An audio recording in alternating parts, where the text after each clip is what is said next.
적 없지 널 본 적이 없으니까 You keep me up every night 내 빛의 띠같이 마침표 없는 dream I can't tell falling in love Maybe I just wanna feel like you la la la la Next to me right here right now 밝아오는 아침이 약속할 만큼 난 너를 더 알고 싶어 I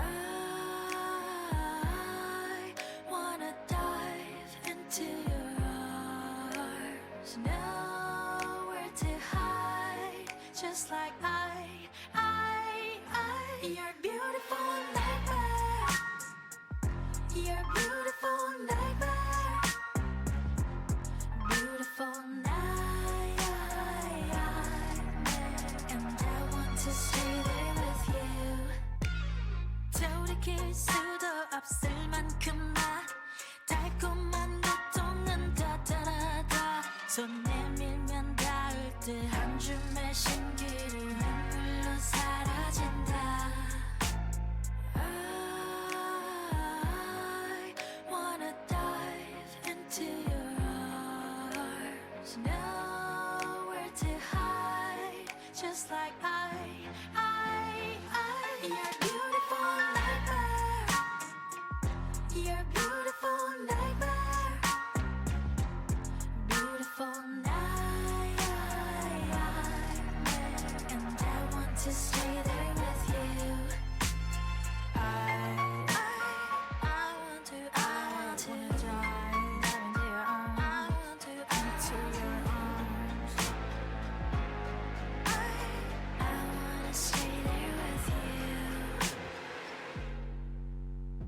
Nightmare, nightmare You're beautiful nightmare You're beautiful nightmare Beautiful nightmare And I want to stay there with you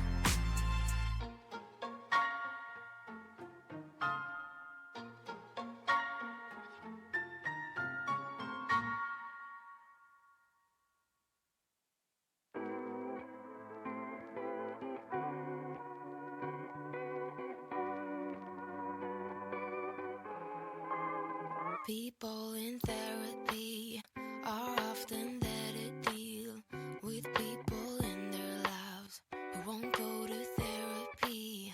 I have a job, it's actually quite fulfilling.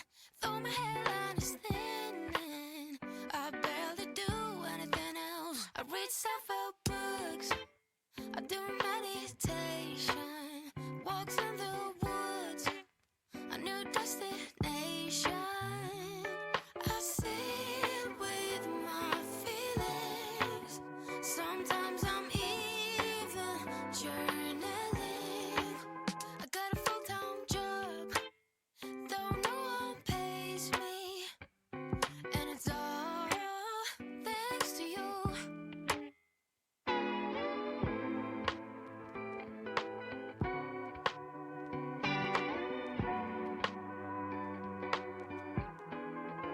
Some days I wish I had a relationship status. Then I remember last time I ain't got time for that. I have a job, it's actually quite fulfilling. Though my hairline is thinning, I barely do anything else. I read self-help books, I do meditation, walks in the woods, a new destination. I sit with my feelings. Sometimes I'm even journaling. I got a full-time job, though no one pays me, and it's all thanks to you.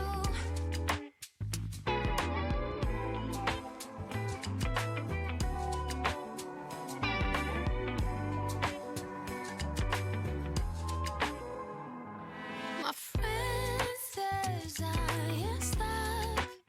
I'm too self-aware, but how else will I get any luck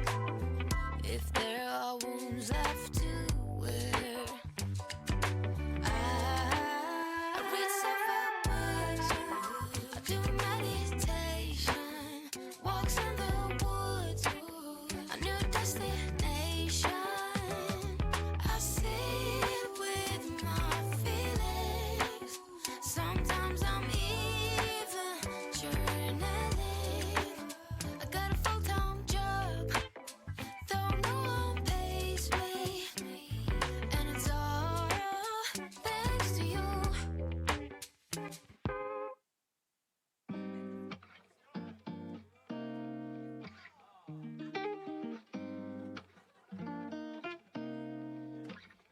어느새 여긴 너를 지고 밀려오는 너의 작은 바다 시간은 너를 감싸고 너와 내 발을 맞추며 우리의 이야기가 시작된 거야. Oh, every day, every night 멈춰 흘러버린 맘에 내 두 손을 꼭 잡아줬으면 해. 조금만 더 맞춰줄래? 이렇게 말은 하지 않아도 돼. 지금 이 순간을 그려보는 거야. 지금 이대로 가득히.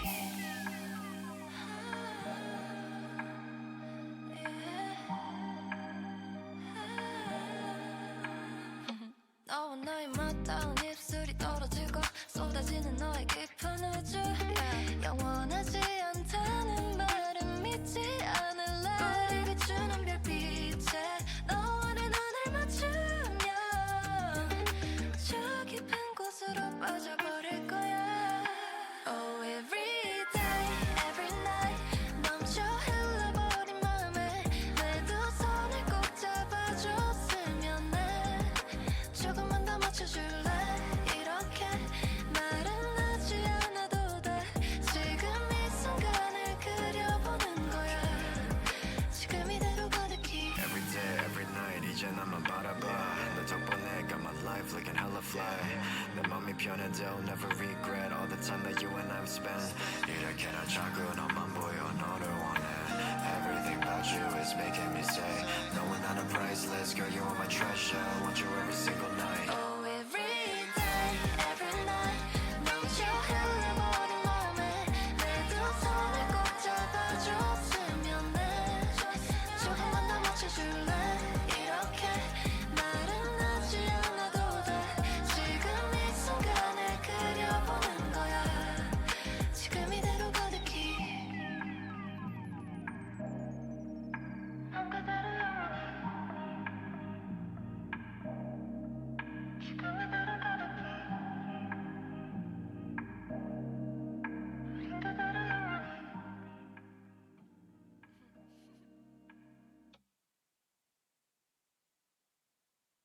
And with that, we are off once again on another adventure, continuing on our 4-year streamiversary.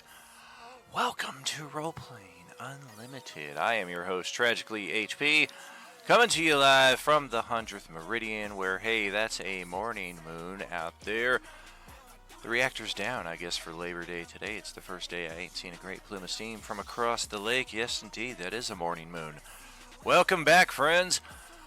It's been some time. We did a replay today that I kind of snored through, and we got another unintentional tag along there on the end. As I was kind of reflecting, it used to choose from our library of 1,000+ videos. If I ran a stream replay over, it would just pick one of those to kind of tag on to the end. But nowadays, it seems like it'll just pick anybody's random video and tag it on to the end of ours, even if it has nothing whatsoever to do with TTRPGs. So, long story short there, I need to be more attentive to the replay streams as they are going. It's kind of hard doing the multitasking thing with that, like actually working in the field and trying to like track a stream that's playing from home that I'm listening to on my phone and occasionally getting bad signals. So, welcome back once again. It is time to continue our week 15. We got tonight and we got tomorrow night. 6 games in 5 days. let's get into the action with our friends over in Discord. Yo, yo, yo. Oh, Discord wants to do some updates here. There we go.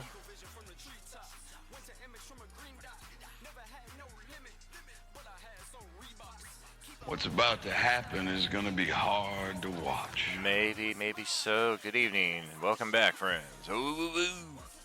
It's only hard to watch if you're on camera, right? Yes, that's right. That is very true. You really want to piss me off. Lal, put the cookie down. That's right. That's right. Hey, I have cookies right down here. I have some Madeleines that I got from Starbucks. I'm going to eat them in front of everybody. Mukbang stogie too. Yes, smoky. Yes, I've got the smoky here too, but not stogie. Cookie Monster. Cookie is only part-time food. Cookie Monster. Okay, what is this? 1, 2, 3. There's Don. There's Gail. There's Ken. There's DJ. I think we're missing Azzy.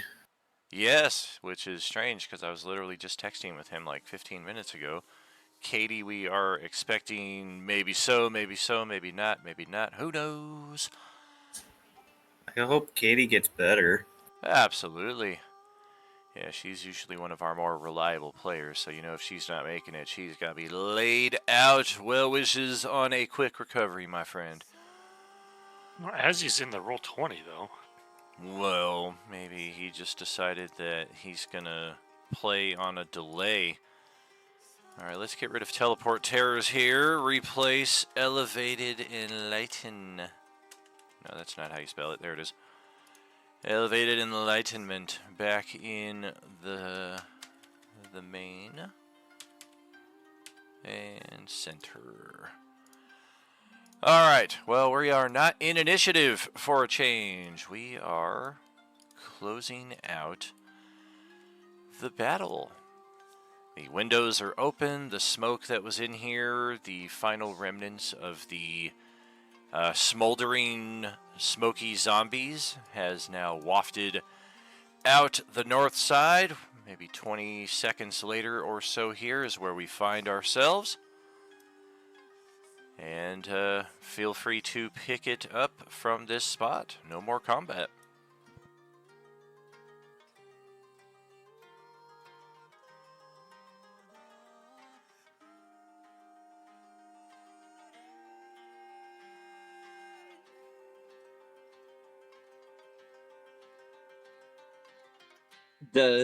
Are we able to find anything useful on any of these slain foes? Not unless you got a use for scarab, undead scarab parts. The zombies just exploded into smoke when they died.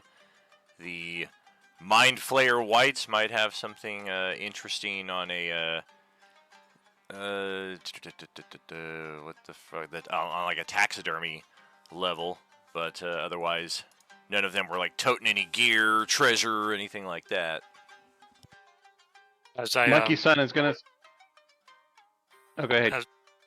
as I creep out this back window here, I'm very alert for the lich that was out here last time, and to see if there's any trace of tank. No sign of either. Just a kind of residual energy of Zastam's presence out here a few minutes ago. Still kind of lingering. Bad vibes out here. Not much else.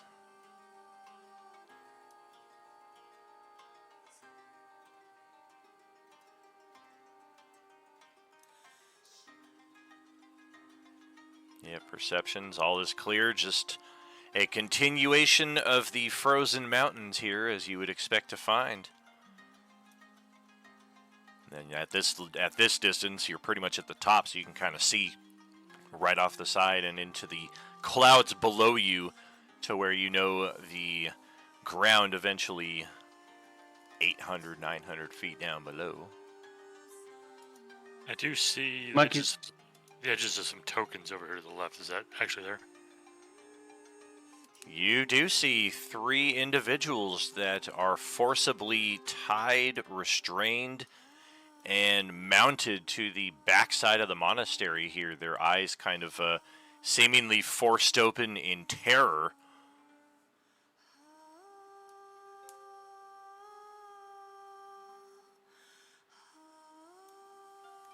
I'm gonna look onto his. Spartan is going to move his way towards the back of the monastery. Monkey Son is going to start eating some of the bugs because he likes bugs. Kukulin has found If our... we're not in combat, you could probably take me out of rage. Sounds like a plan.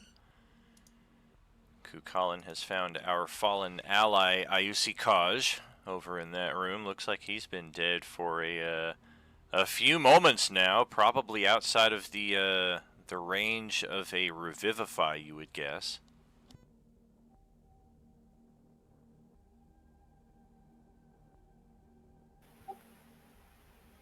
What is their status of like living?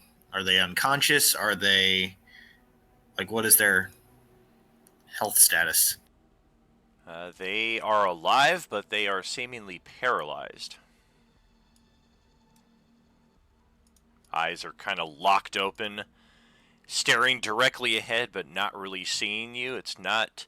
If you zoom in, you can see their health bars. They are all sitting at exactly 1 hit point of whatever their maximum might be. So they have definitely been through the ringer as well, physically as emotionally.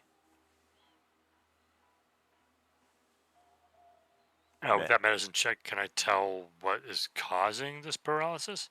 Medicine check. This is definitely some kind of... you would guess either a very powerful toxin, possibly disease, and definitely necrotic based. Some nefarious evil undead probably crafted this. It's not a common one that you'll find in the textbooks, Oops. but it's got familiar enough aspects to it that you can kind of identify the parts of it that you do know.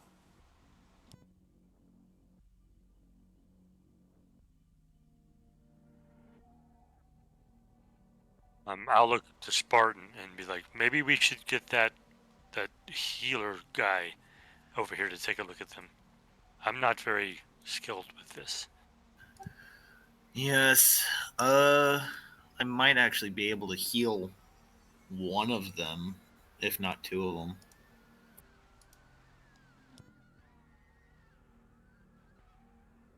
Oh, then that's great.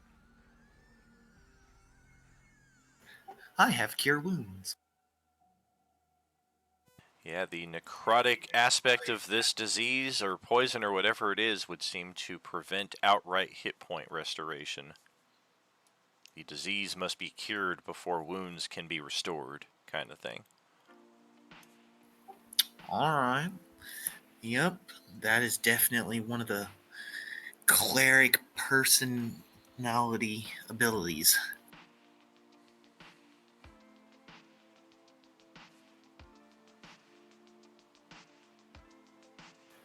I'm going to raise my voice in case the healer does not hear me because he's inside the monastery. I'm going to yell, "Hey, we need a healer out here." Yeah, and Moahula is in the best position to glance back into the room, and apparently as mysteriously as Healy Beale was brought to your group, he has also been removed, apparently at the same time as our rogue Azimuth, who is may reappear at some point later on down the line in the coalescence, but as it is for right now, it's just the 5 of us. Paul is here out of game right now, but his new character is not in a position to make a debut just yet.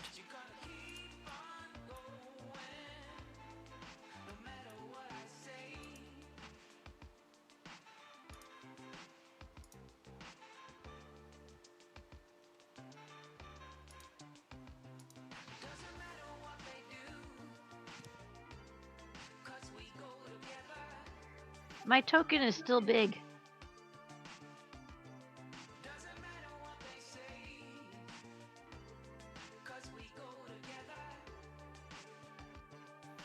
Would that charm be able to do anything in this scenario? A restoration may be of great assistance in this case. That is a cleric-like ability that might be of help. I think it might only affect one of them at a time, though. Well, because this is just a charm that we've been given. That's true. I haven't even used it. Oh yeah, but it's once you use it, it's gone forever. So this could be an opportune time to make use of that. I know a few of us have those, and if we don't have a cleric, that may be our best option. Otherwise, I'm sure we have a few other plays in the playbook. I'd like to use. Wait, which one would get rid of any of the toxin? Probably the greater. I think the lesser gets rid of blindness, deafness. Let's double check. It's not often we call upon these, but they are somewhat frequently utilized. Hey, that's Dawn's word. You touch a creature and can end either one disease or condition afflicting it. The condition can be blinded, deafened, paralyzed, or poisoned. That's lesser. Greater is woo-doo boo boo boo. You can positive energy to undo a debilitating effect. One effect that charmed or petrified the target. That is more in line with what we're talking about here. A curse, also applicable. Any effect reducing the target's hit point maximum, any reduction to one of the target's ability scores, that's like yes, yes, yes, yes, and yes right there. So greater would be the way to go in this aspect. Then I'm going to use one of the greater restorations on the Goliath monk. All right, our dude down here.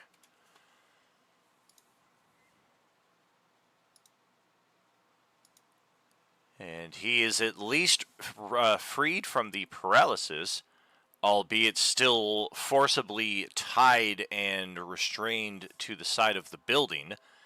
And as soon as he regains consciousness from the disease, he is immediately somewhat surprised to find his current predicament. Do I know any of you? Hello.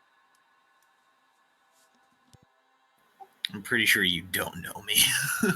But you were on the side of this building here, and you were unconscious thanks to a toxin of sorts. Quick question. Are we needing to fly to be in this position? Oh, yeah. Okay, so if we untie them, we'll need to carry them. Correct. Yeah, it's like 100+ foot carry drop some down of the them. side of the chasm from this space outside. Yeah, I do I'll not carry have some of them. I do not have the strength to carry these guys, so I'll be like, I can help cut their bonds, but somebody's gonna have to carry them. I have 20 strength in my strength stat, so I can definitely carry some of them. I think at least 2. I would hope.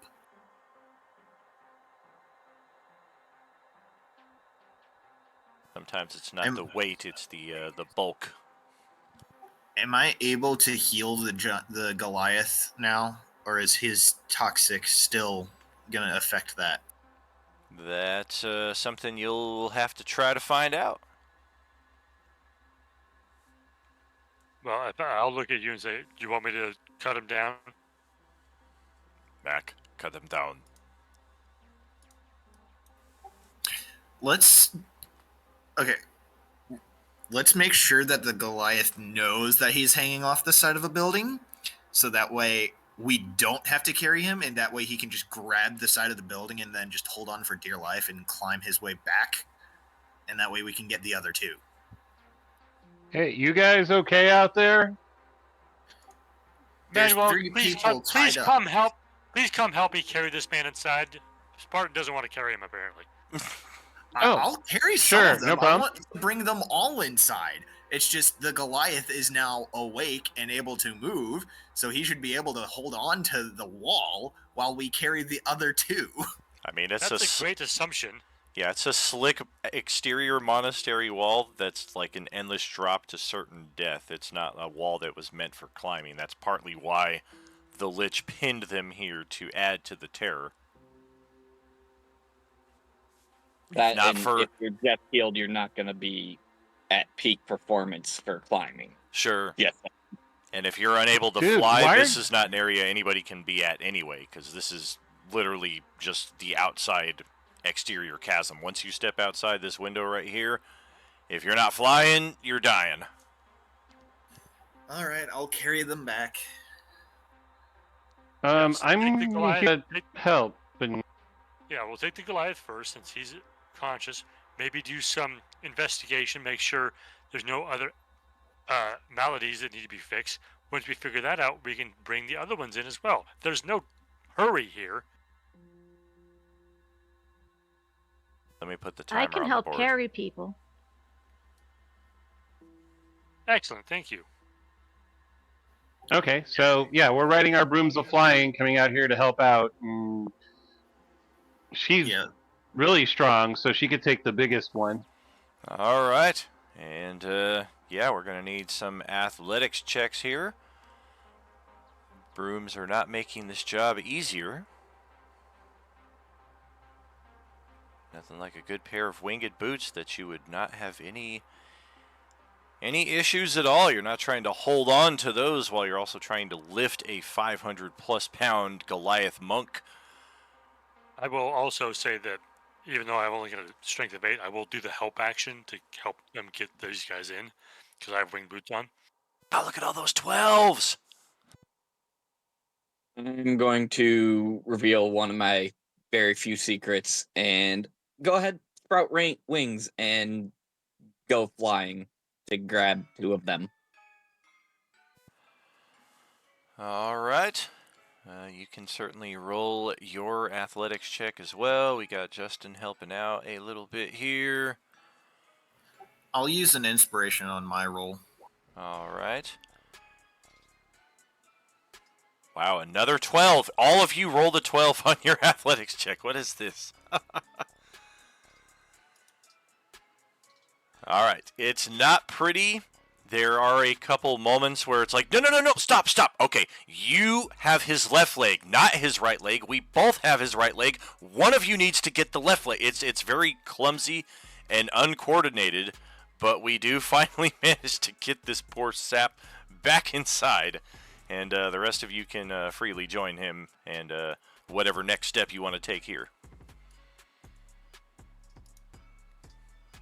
I'm no good at healing, so I'm going to keep working on getting the other 2 back inside. I'm also going to work on that. I think the entire process was to get all of them back inside, right? Not just the one guy. Well, Or currently, the Goliath is the only one that's awake because I used a greater restoration charm. right, I know. I was paying attention. It's just that the other 2 guys are probably easier to manipulate because they're not moving and they don't understand how dire their situation is at the moment. I believe that's up for the dice to decide. I mean, the last thing I was playing off of was Justin's "we're not in any hurry, let's get the conscious guy inside and heal him and do what we need to and examine him under a easier situation inside, and then we can come back for these other 2. Of course, you're free to adjust it as you want, but to avoid us going in circles, that was what I was playing off of when I called for your checks. And I fully intend to go in there and do medicine and all that stuff. If they want to take those other 2 guys down at that point, whatever. That's cool. So yeah. All right, we'll start working on the other guys because we're not really needed to help with the medicine and stuff.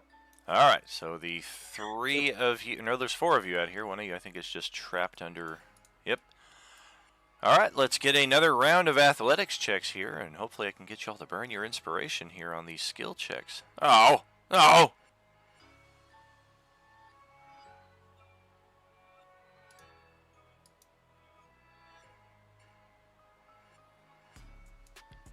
Yeah, much better this time around.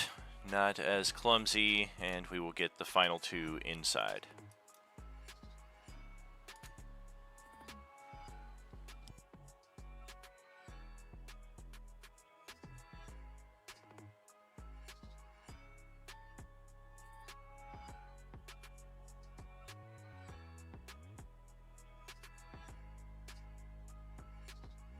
Elstrom is looking at Felian as he's being treated. Noctis is the master of the monastery. His treatment is more necessary than mine. Who else has a charm? I understand that, but for me to treat him, I have to understand what happened to you. And once that is accomplished, then I will be better able to treat him. I see, so I'm the sacrificial bilge type. I wouldn't put it that way. You were just the first one we picked. I see. It's either my lucky or my unlucky day. Fate is as it is. I am thankful for your healing and your assistance, all of you. You're very welcome. I would say it is definitely your lucky day, considering who did this to you, who we encountered here anyway. I'd be very interested to hear the tale. I am a bit fuzzy on recollection. Well, there were 3, I believe they're called simulacrum, of the 3 of you waiting to join us in conversation or whatnot when we arrived. And it was all prelude to an ambush by the undead, orchestrated by none other than the lich known as Zestam.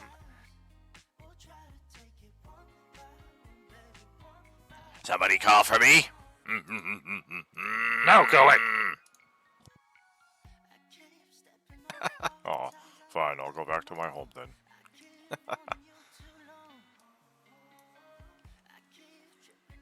And of course I'm doing my checking up on him while I'm telling him the story.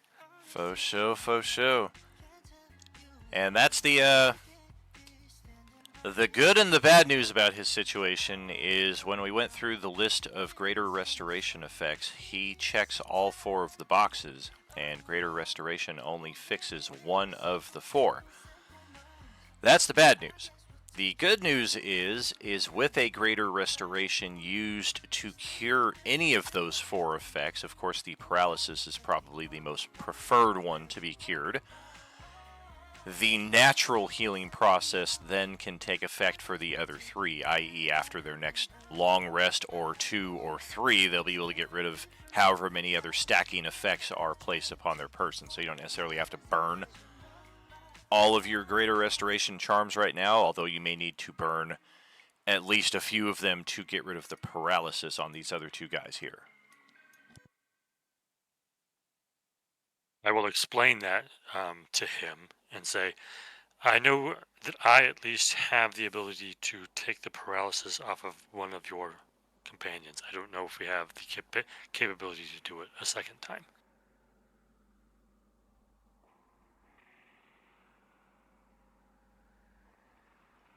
He kind of looks around at the other members of the group to see if this is the case.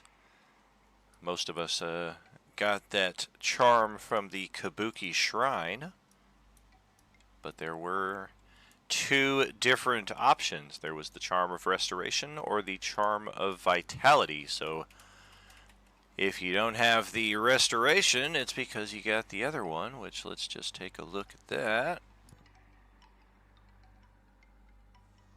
It is a charm. Yeah, I have the Charm of Vitality. Well, it's handy to know. Now if I can find a more specific definition. Hopefully you wrote that on your character sheet, because yeah, I'm not getting anything here. Oh, no. Now I found that it's from the Dungeon Master's Guide. The Charm of Vitality. The charm allows you to give yourself the benefit of a potion of vitality as a magic action. Once you do so, the charm vanishes from you. That's it. The Potion of Vitality. When you drink this potion, it removes any exhaustion you are suffering and cures any diseases or poisons affecting you. For the next 24 hours, you gain the maximum number of hit points for any hit die you spend. The potion's crimson liquid regularly pulses with delight. Blah, blah, blah. Well, that's unfortunate. Too bad it's only can be used on the person who has the charm, unlike the Charm of Restoration, which is for other people. So is J-Man the only other one that has the charm of restoration in the group? Did everybody else take the charm of vitality? If so, then we may have a bit of an additional hurdle to overcome here. We can probably call in. We could probably call in the merchant and buy potions of vitality and just feed it. We determined that the lesser restoration could cure the paralysis, correct? Greater restoration. The lesser is not going to do us any good in this situation.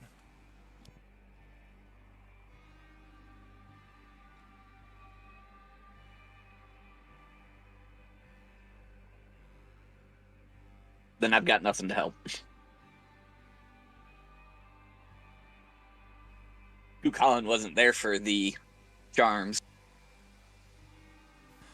Very true, very true.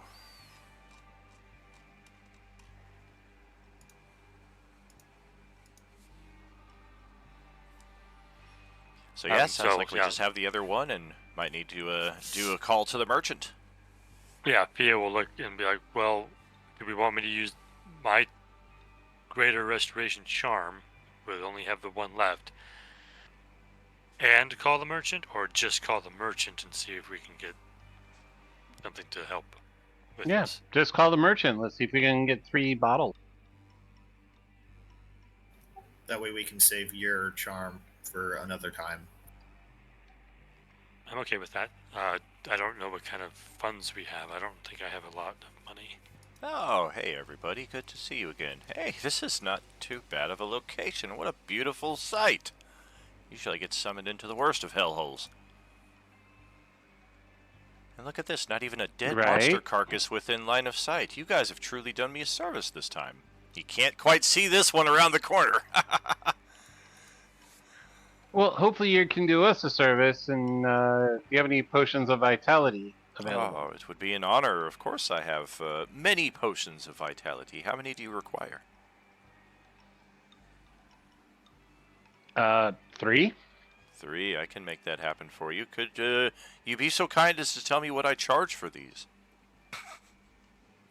I could in just 2 seconds. I seem to have forgotten my cash register, so I'll just have to do our transaction based off of memory.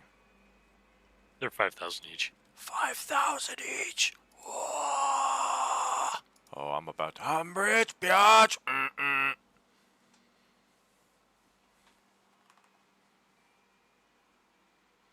Good thing we get 25% off. Holy crap. Yeah, exactly. That's a once again, Colin is useless. Very expensive giggle juice right there. Theo will definitely can pay for one of them at least. Yeah, I'll pay for one. Very cool, very cool. Those will get our monks back in walking and functional order at least. We'll get them back in the main room here for our ensuing RP. Anything else that we want to purchase from our guy?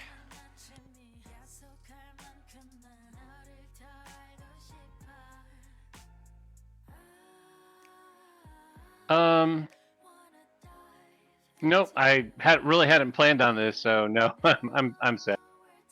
All good. We have an additional opportunity to summon him or 2 tonight if we so deem it necessary.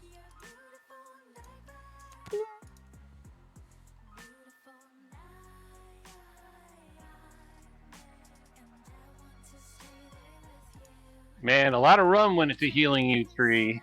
So. Your assistance is quite appreciated. Enoctus speaks to the group that has healed him. I have spoken with Felstrom, and he has relayed to me the tale of how this all came to be. Is the Lich destroyed?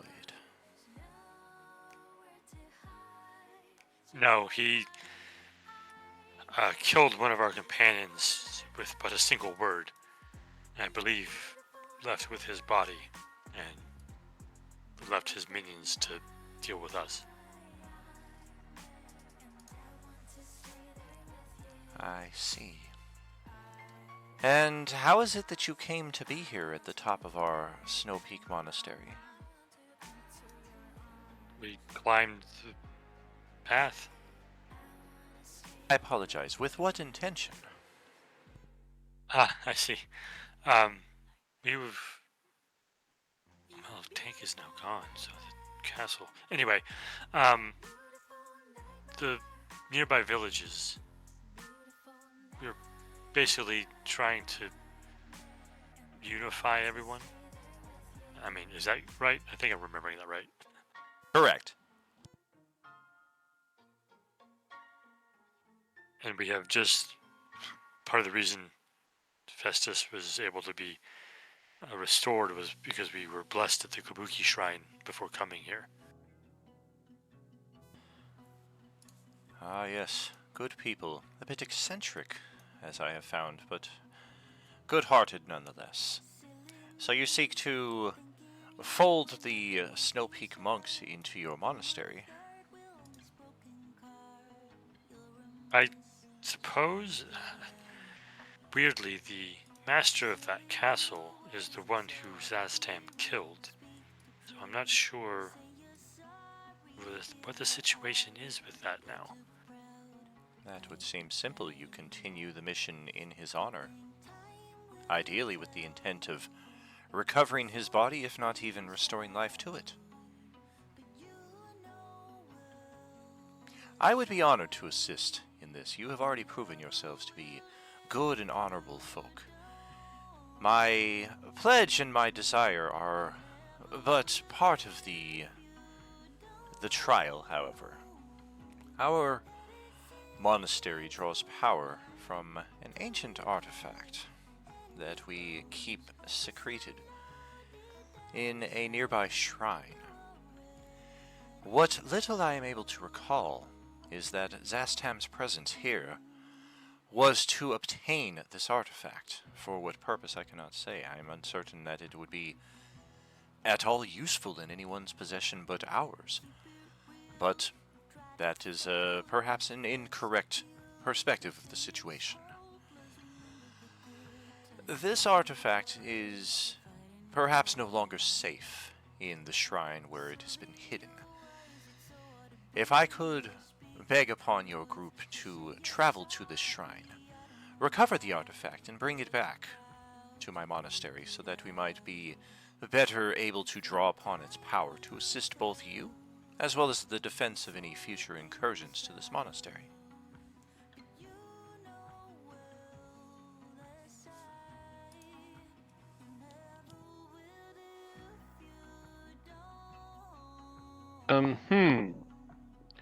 Yeah, why not? That seems perfectly reasonable to me.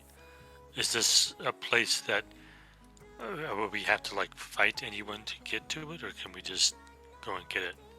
There are likely to be trials within the monastery, and the undead that ravage this landscape may prove of impediment between here and there. I cannot say for sure. The destination you seek, however, is at the base of the monastery and due north into the bamboo forest. It may take a bit of trudging to find, but the shrine is unmistakable when you see it.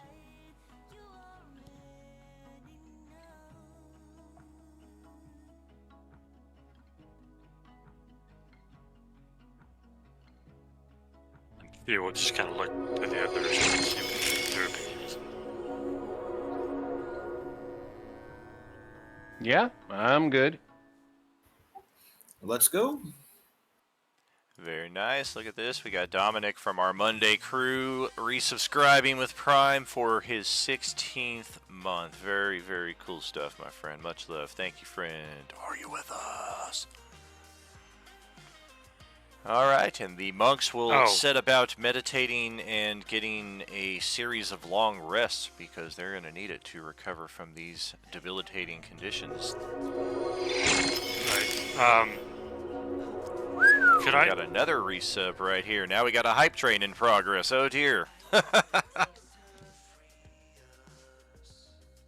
62% to level 1 hype train, just like that. Yeah, you get 2 resubscriptions right there. There's Gaya with her 20th month on the resub. Sorry about that, J-Man. Go ahead. That's fine. I didn't really address this, but I should have. So we know that Isuke Pop is dead and beyond revived. Ayusi Kaj, yes. All right. Could we have sent him with the merchant back to the keep? He would take the body. Yeah, that wouldn't be a problem.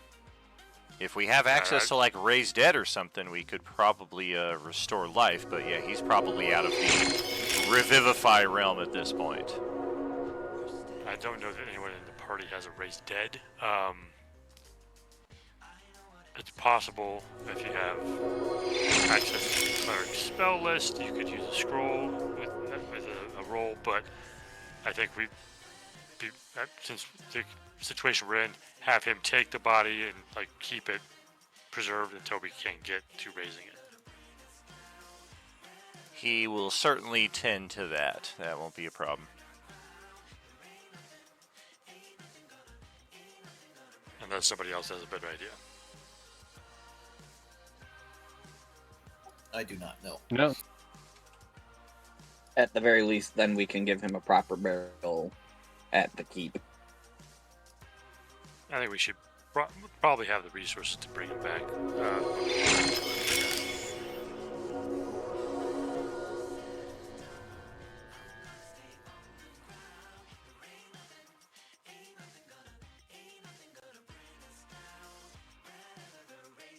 Yeah, a couple of resubscriptions in a row, and we got a potential hype train in progress. 70% towards level 1. Very cool stuff. And if we are done here at the monastery, we can proceed back to the regional map. At the very least, maybe we get a couple inspirations and a new emoji for our Twitch channel here. I think you have to put in 100 bits or more to qualify in that regard. Otherwise, you are, and in that respect, you are good to partake of any rewards that Twitch hands out. For our part here in Discord, we just kind of count everybody who's involved. I'm pretty sure there's level 1 right there. Woo woo woo! Thank you, friends. Much love.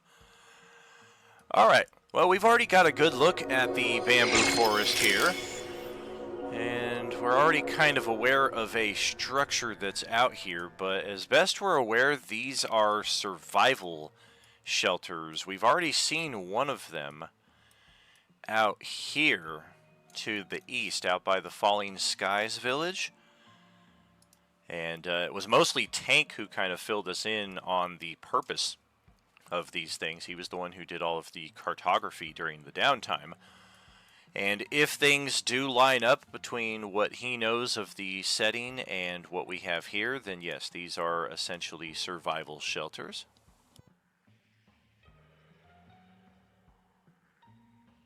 Sneaking in that hype train while you're on your cruise. Nice. Ooh, look at that. 21 viewers as well. Very nice. Thank you kindly, friends. And at this point, do we go off on another mission, or do we head back home? It is getting pretty late in the day. We've spent a considerable number of hours on foot traveling to the different locales here in the region. We also had a unfortunate detour back here that, yep, we then right back this way, all the way through here, all the way up here, and then we had our little weird journey through time, which for all we know is basically over here. And, yeah, we've had our 2 short rests. So is it time to head home for a long rest? What are we thinking? Fia doesn't look Are like the she's all that ready to rest. She's still pretty good. She's only used like 2 spells. So. Are the shrines on the way to where we need to go, or are they passed away from the castle? The one that we are directly looking for is north of the spire here, and of course our tank castle is here to the south. But remember, each hex is 250 feet. This world is about a third the size of J-Man's original campaign world.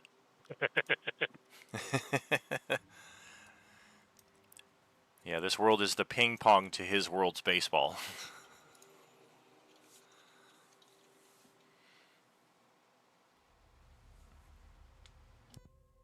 Yeah, if you buy a spyglass, you'll be looking at your own ass. Yeah, or if you get that alpha level superpower for speed, you can circumvent the globe in 2 rounds. I'm just going to get a full running head start and get this guy from behind by crossing over the western hemisphere. Oh, look at us chipping away towards level 2 here on the hype train. Super cool. So yeah, what do we want to do? Try and get a long rest out here in the field? Is it too much to trudge the cleared and already explored area that our NPC survival challenge recently cleared this whole area? Or are we gonna really be confident and just go into another mission without a long rest? I know that's Don's pick. Well, I mean, I always enjoy the opportunity to get a long rest, but I, like my compatriots here, don't need one at the moment. I'm good with either one.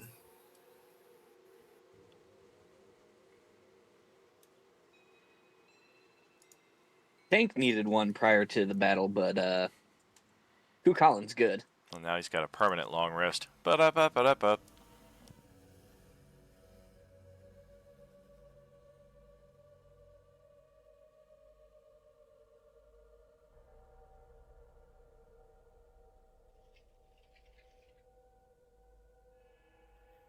I mean, yeah, we're not that far from the castle, so I think we could probably push on to see what's going on with the shrine. If we have to withdraw, we can withdraw.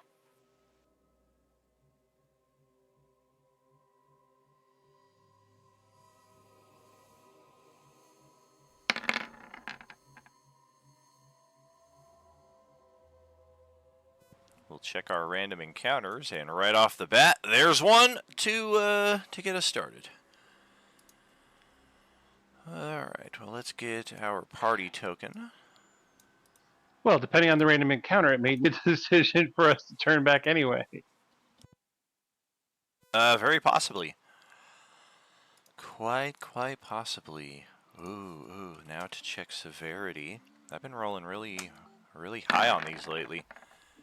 And there it is, the mandatory 36 that we get every session, which then prompts the whole sequence of events that we're all too familiar with. Bum, bum, bum, bum. 36, okay. One more check.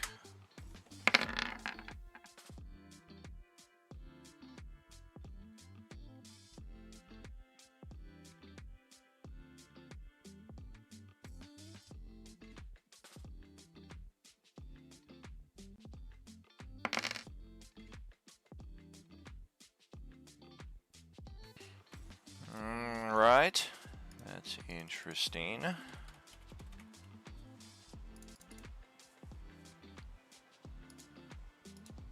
Yeah, you're not sure what drew them to this location, but there are a number of, you would presume, orange C's and D's clustered all along this rope bridge connecting to the western spire. Look at that. We got a little hype chest here for hitting level 1 hype train. Thank you, everybody. Oh, nice. We got the button mash little emoji here. Very cool. Very cool. We'll let the dust settle on that and post the results in our Discord channel later on. Thank you again, friends. And as of right now, it doesn't seem that the zombies on the bridge are aware of your group's presence, but again, they're their presence in and of itself is just very curious. Like why they climbed up here, why they're all just kind of standing on the bridge. They're not in pursuit of anything or aggressive in any way. They're just like they chased something up here and it got away, and now they're just like, now what do we do? I don't know. Let's just stand here. It's pretty. All right. Whatever they chased jumped off the bridge. Yeah, something like that, or flew away. Do we need to use the bridge? You don't. You can continue taking the path all the way down to the ground. I'll look at the rest. Do all of us have some form of flight? I do. I have winged Yeah. boots. So that's one. That's two. I do. Is there anyone who doesn't have the ability to fly? My ability is extremely limited.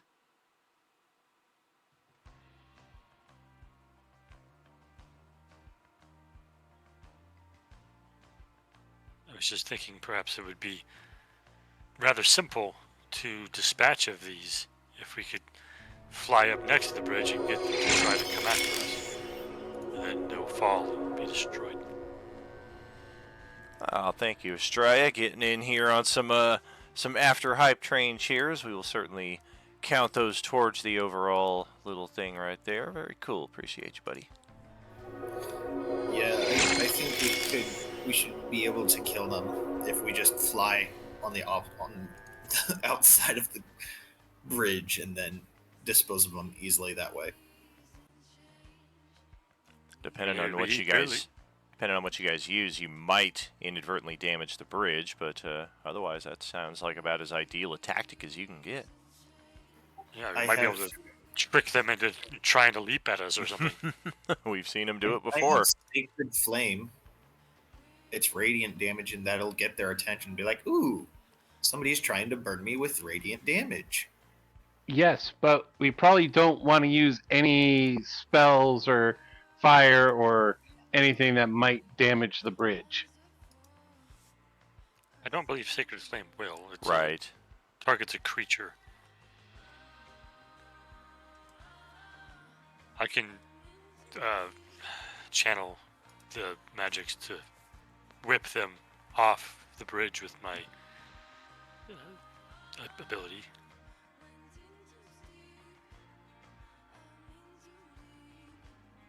So I've already used my ability to fly for the day, but I can certainly catch any stragglers that try to come towards this side of the bridge. That's a good idea. Couldn't we just do strength checks to just chuck them off the edge? The problem there is if they gang up on you and pile onto you, enough of them, your flight can only carry so much.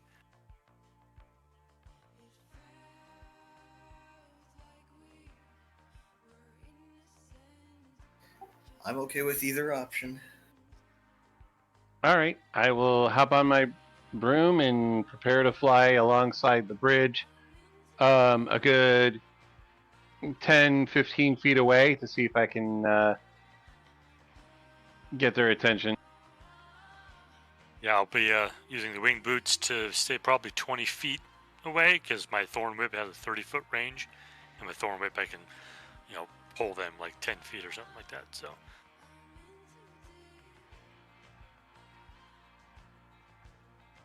I like it. So I'm everybody, on my broom as well. gotcha. So everybody except for Ken is flying on one side or the other of this bridge. And yeah, go ahead and break out what you got. I mean, even if they do see you, the worst case scenario, and even in this case, it's good news, they're going to fall off the bridge. Because I don't imagine any of you are like, I'm going to place myself right next to the bridge and let them grab me. I'm going to use minor illusion to make a puppy on the bridge. Well, there's a unusually cute little puppy in the middle of all of this that only your characters seem to notice. Oh no, the puppy, save it! Go get it! Alrighty, well that's what that'll be. So yeah, any attacks you want to make? If you're getting into melee reach, it might be a little dangerous right here as they start trying to swarm into any one position, and especially if you're in melee on a broom, there is the extra risk that you might get knocked off the broom. But otherwise, if we're keeping at range, there is really no danger here, especially if we are wisely keeping at more than 30 feet range, because some of them may have that belching locust ability.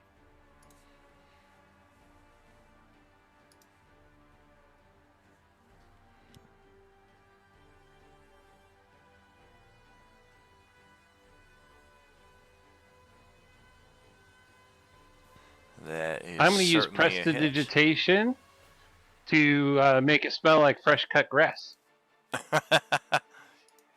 You recognize that smell? That's fresh cut grass. All right, yeah, that's one that is just instantly pulled off the side and kind of suspends there in a moment, looks around helplessly. The rest of the zombies all kind of point and laugh at it, and then it falls down into the river. Exactly how sturdy is this rope bridge, anyways? It's pretty sturdy. This is these monks do a good job of maintaining the structures up this high. So the reason I ask is, would I be able to start like rocking it to make them have like less of be a little more unsteady? You certainly could. What is the height of the bridge? Like, how tall is the base of the bridge to the ropes that are holding the sides of it? Safety was taken into consideration, probably about 4 feet. Enough for how tall are the zombies?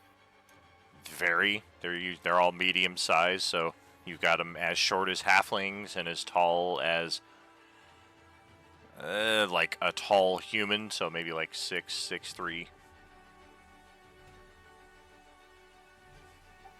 If we wanted to, we could just have a rope like on top of the railings and like clothesline all of the zombies.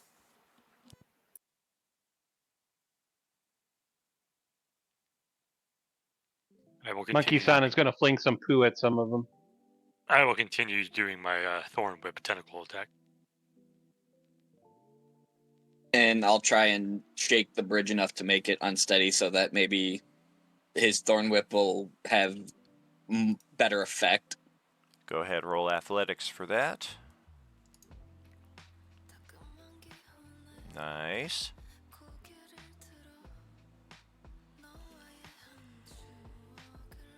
And let's do...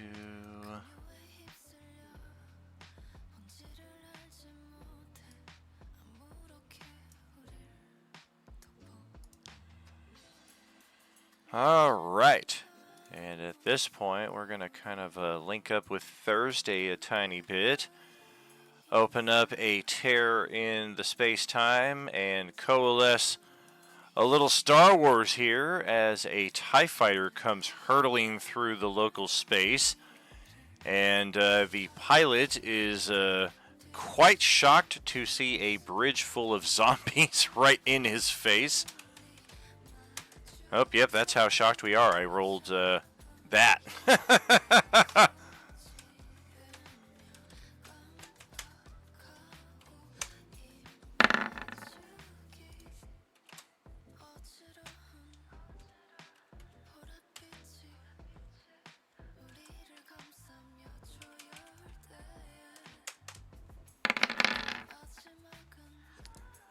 And yeah, it's a good thing that none of us decided to actively get on the bridge to engage these things, because in his panic and inability to really adjust for course in such a short distance, the pilot of this TIE fighter blasts away at the center of the bridge for some 50 points of damage, and it splits right down the middle, and there's a quick solution to the problem as you guys are taking them out one by one, trying to figure out a way to knock this out a little quicker. All of a sudden a TIE fighter flies right through and just shreds the bridge in half.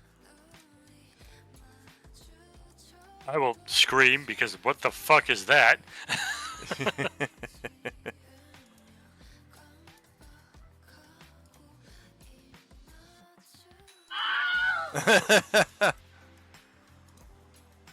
Yeah, we're gonna need to X out our bridge here, as this will no longer be a passable area until we're able to fix that up. A good solid hour or two out here with some mending ought to do the trick, but I don't know if we want to make that 9 p.m.'s problem right now. Either way, the zombies are taken care of. Hopefully, they're not all just swimming in the river and floating downstream towards your the beach of Tank's Castle. I mean, if they are, they're all at 1 hit point, so whatever. Sure. I was looking at the other people like, what was that? Wait, you saw it too? I have no idea what that was. It was too loud. It was like screaming at us, and then it like... Was that a lightning bolt spell? What was that?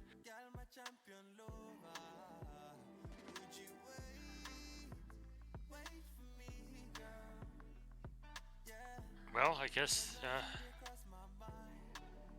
don't have to worry about the bridge anymore. I thought we were And trying so- to save the bridge, not destroy it. And so we proceed to cross the giant now chasm that has been made.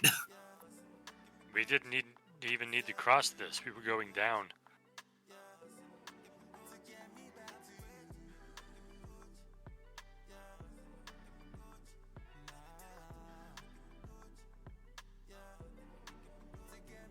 Well, So I let's guess we'll carry go on. down. Yeah, thankfully we're able to just go right on down the bridge like such. We'll check any more random encounters we might have up here. Okay then. Alright. Gonna have a second one on the bridge here. This is only about 15 minutes later after the first one. Let's check severity.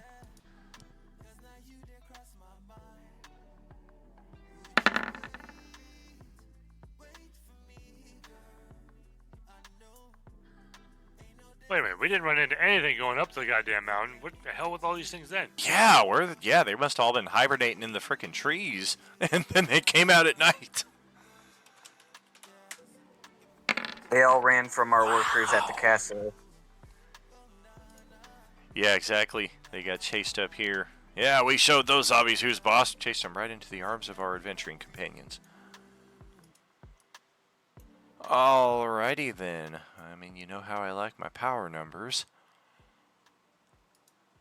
And, yeah, let's get a descriptor. Think this will probably hasten our journey one way or the other.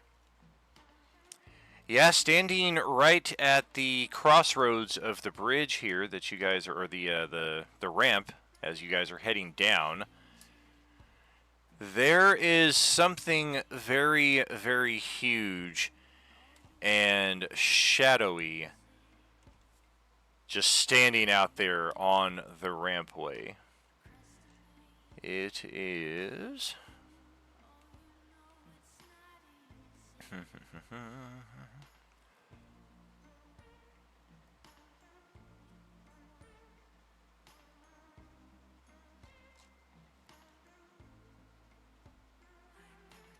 Okay.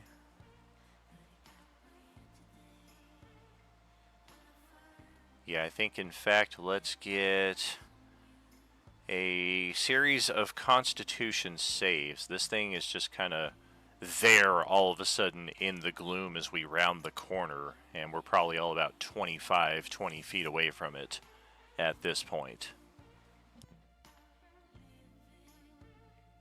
That does place us inside of a rather nasty aura that this thing is emitting. That's 5 of your rolls right there. All good. And are these our final answers? Anybody want to modify it before I announce the results? Once I do, we're going to keep your rolls as they are.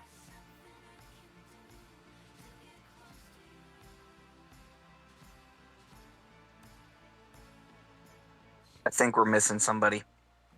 We have not yet debuted Paul's character.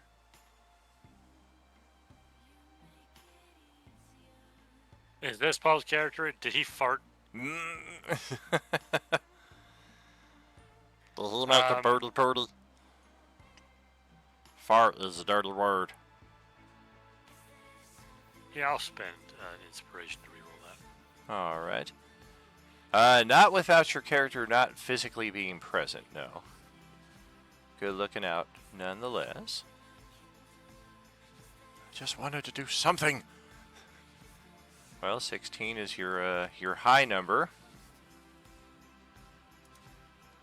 Yeah, we'll go with that. All right, so these are our final answers, and bad news, all of you failed. Okay. The results are 10 points of necrotic damage as you just step into a powerful aura of cold, and you all get a look at what you would basically presume to be a shadow, only like 5 times the size, and it's just got this very intense aura of powerful necrotic cold that instinctively all of you kind of look to each other and you're like, even on our best day right now, this might be a tall order. And I'm going to drag its token out to the board.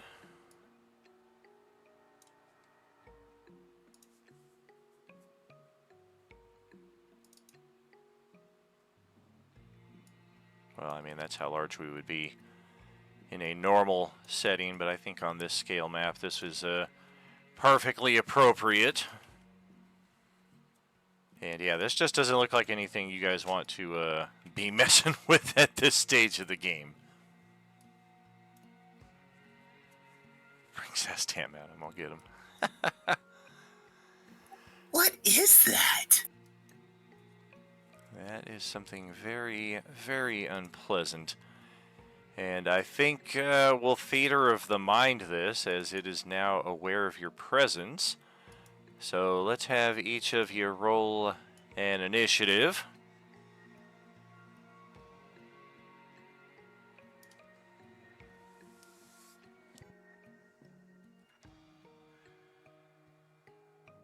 Arcana of 24.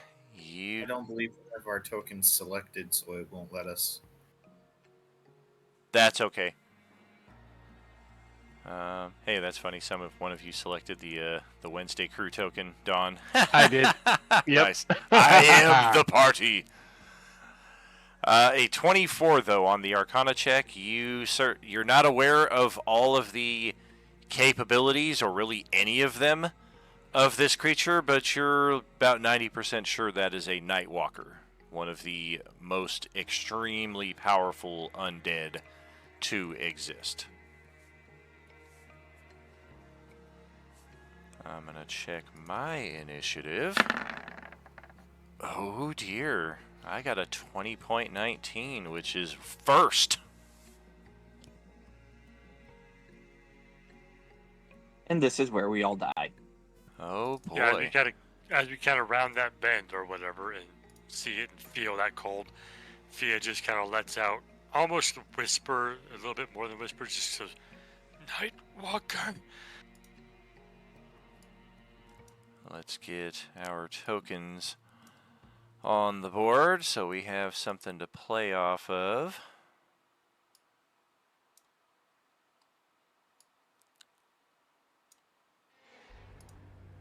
We'll get these a little truer to form.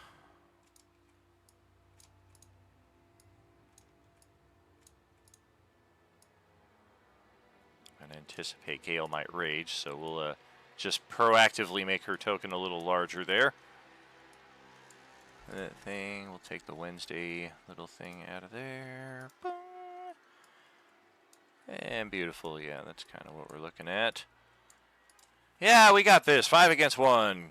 5 to 1, baby. 1 and 5. Alright, let's pop all of you into the turn order. And me. Oh, nope, mine is the only one that worked. 14.2 is done. Oh, let's see, Gale, 20.16. Spartan on a whole 5. Elsewhere, Colin. Could I use one of my abilities to re-roll that? I don't, unless it specifically says initiative. Advantage on the next initiative roll. That is not a reroll. That's something you need to prepare ahead of time. Noted. J-Man, 17.16. That's everybody. Okay, so yeah, we're going to start off.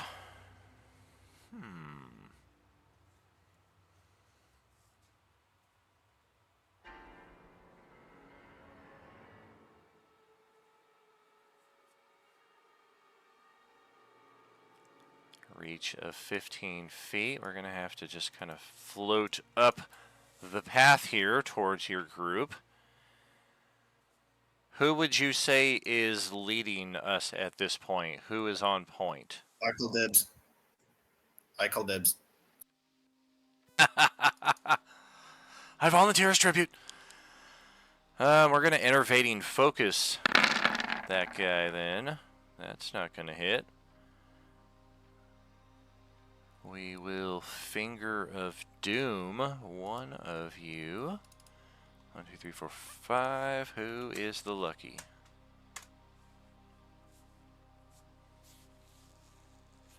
One is Fia. We will give you the Finger of Doom, a DC 21 Wisdom save, or a bunch of necrotic damage, and be frightened and paralyzed. Jeez, +8? Come on.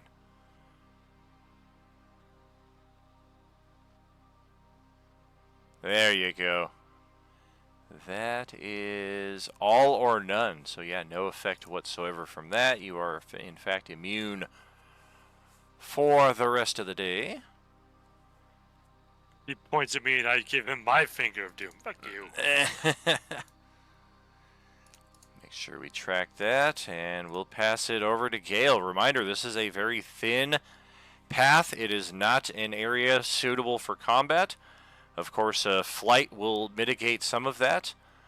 But I remind you, as always, because I do foresee this will be an issue one day, that the broom is not something that is always optimal in a close quarters combat, especially where you don't have the usual 20 to 30 foot buffer between you and the ground. I mean, we're still like 400 or 500 feet up at this point.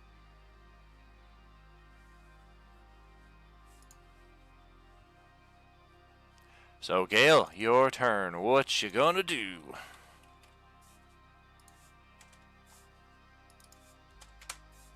Alright, where is this thing? I don't even see it.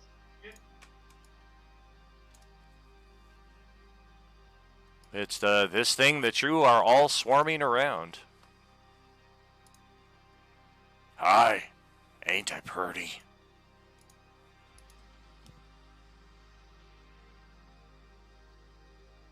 Okay, so I am going to rage.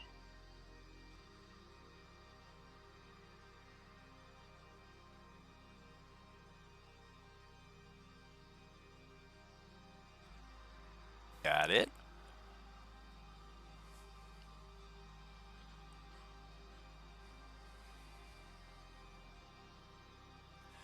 And as you are starting your turn within 30 feet, we're going to need that con save again. Oh, that's right. I missed that 1 second before we get too far into it. That attack on DJ, I think, might have actually hit. Yeah, we have advantage on people who failed that initial con save, which all of you did, so that's actually a 22 to hit Spartan for 22 necrotic. So matching goes to attacker. AC is what we're looking to hit, yes. And that is going to prompt a second con save from Spartan. DC is 21. Oof. If it fails, your hit point maximum is reduced by that 22 points of damage until you get your next long rest.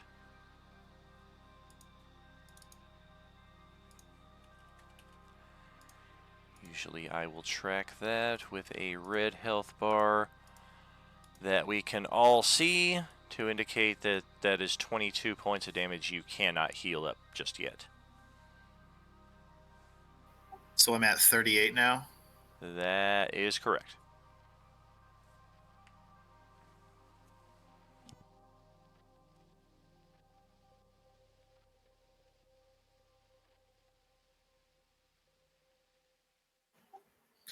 Well,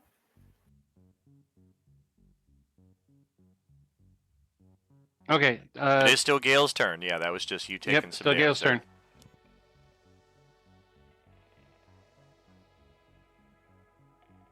turn. Okay, so we have me raging. I'm going to use pack tactics. Very cool.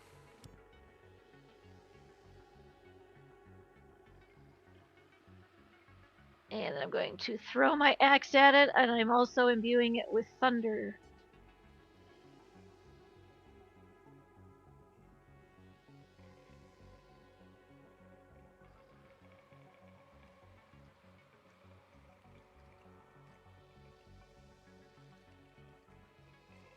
And I'm spending an inspiration point. Beautiful. Use them up. well, if You- it's with advantage, isn't it automatically the 30? Never mind. Yeah. She doesn't have to. Yeah, she doesn't have to. That was my bad. Because she has advantage. Good thing we resist thunder. Okay. Alrighty. We'll take it. And I get 2 attacks. 2 attacks, so I'm going to throw it again.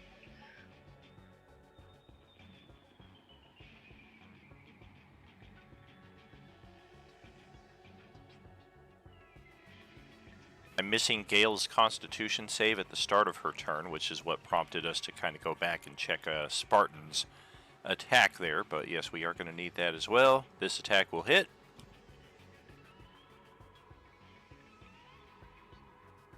And that ends my turn. Let's check that con save, please.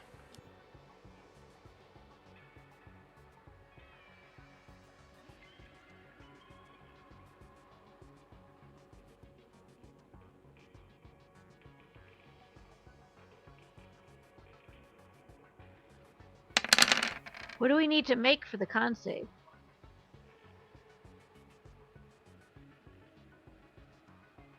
We know it's more than 20. It is 21. That is going to be 10 points of necrotic damage on a failed save. And the Nightwalker will have advantage on Mohula this turn.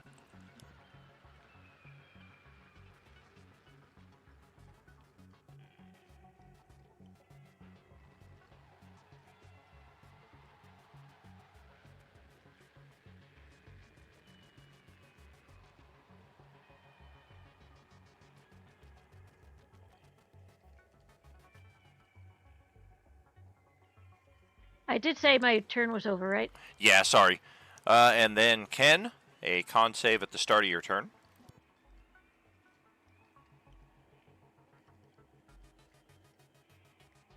We'll go ahead and take that damage. All right, 10 necrotic. We also have advantage on you.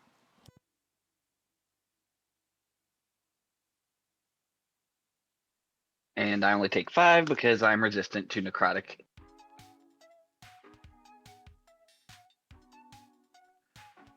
I am also going to rage.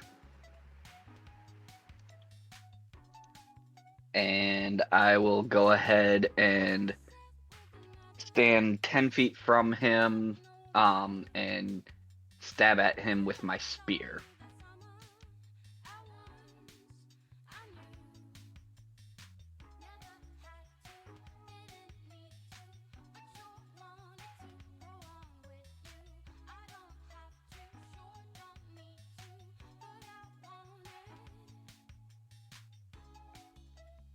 Very good. We'll take it. And just in case, I'm going to attack recklessly this time since he already has advantage on me anyways. So I'll have advantage and smack again with the spear.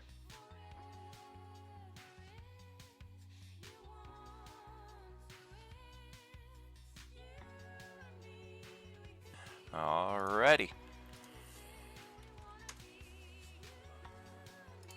This will more or less set up our marching order. And I will again draw attention to the thinness of the path here that is not intended for battle.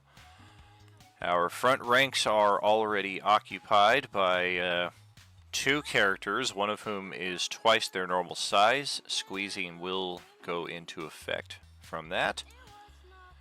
Kukulin with 10 feet of reach is filling up basically the only area for a second rank of attacks there, and then the rest of you are basically like 15 feet behind. J-Man and Don, next 2 turns there. Real quick, did it look like it took extra damage from my radiant attacks? It did not. Anything, it seemed to swallow it up like a black hole.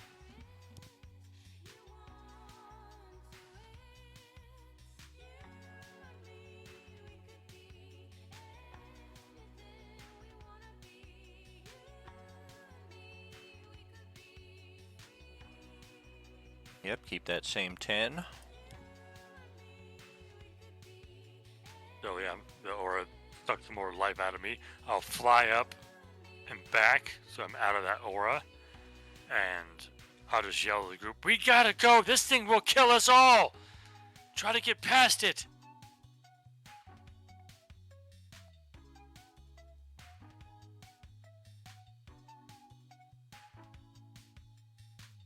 Oh,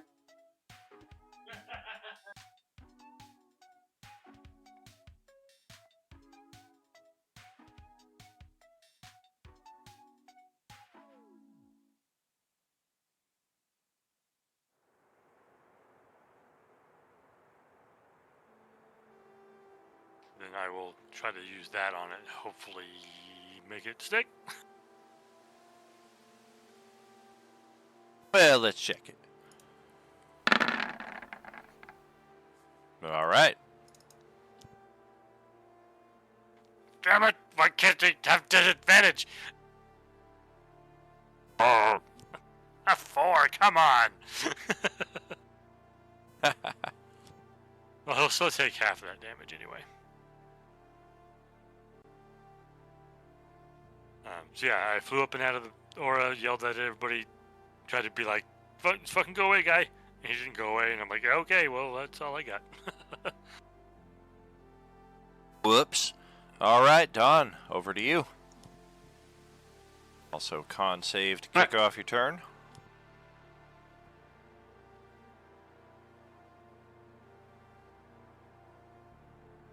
Ten necrotic damage. Yeah, I'm probably taking the damage.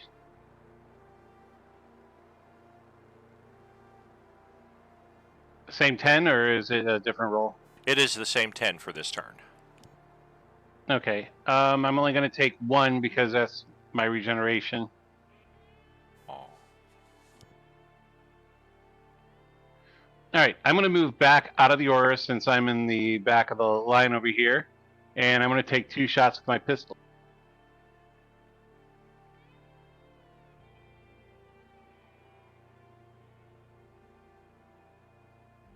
That is a hit and a hit.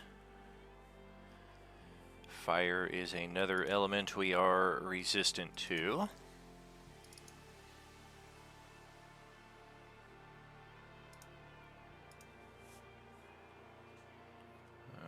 Okay, we'll take it.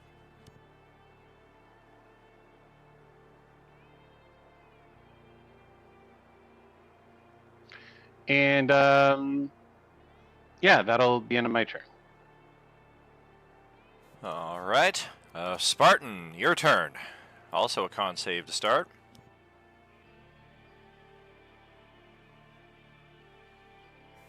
Also 10 necrotic.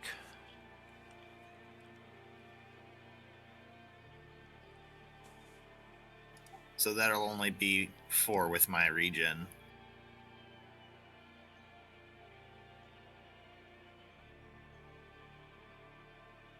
That regen actually bumps up to 9 for this month as our stream anniversary celebration.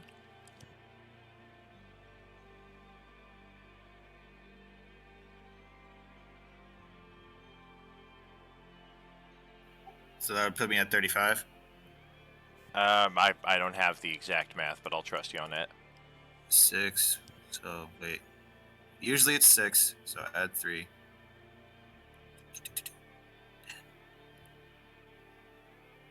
Yeah, I'll just go with 35. I'm gonna take a crack at this thing. All right.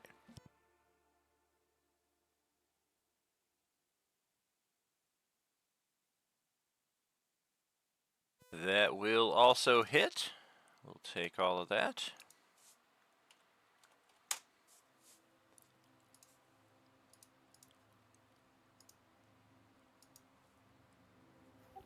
And that'll be my turn.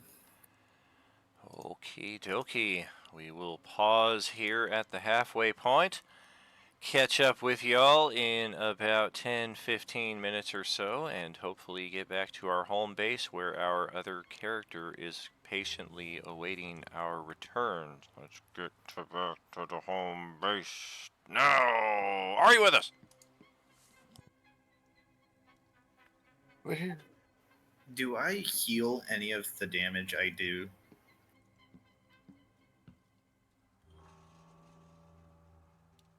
That's a weird question.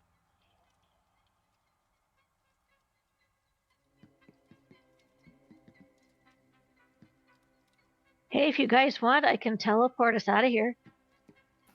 No, you're not teleporting anymore. It is not worth it. Didn't we destroy that helm?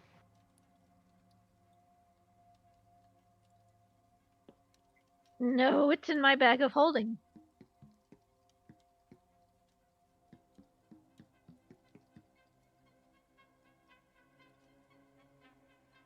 Why did you ask about healing what you do?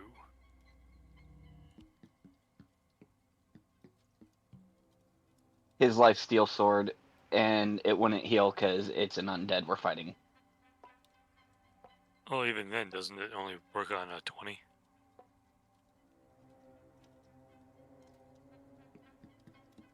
Yep.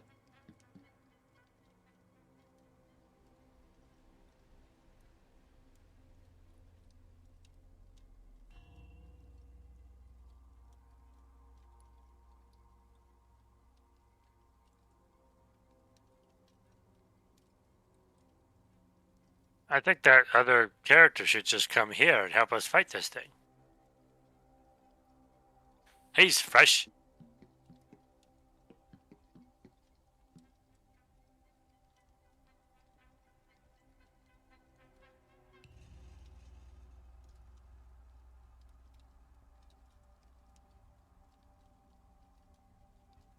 We definitely gonna need a long rest after fighting even a little bit of this thing.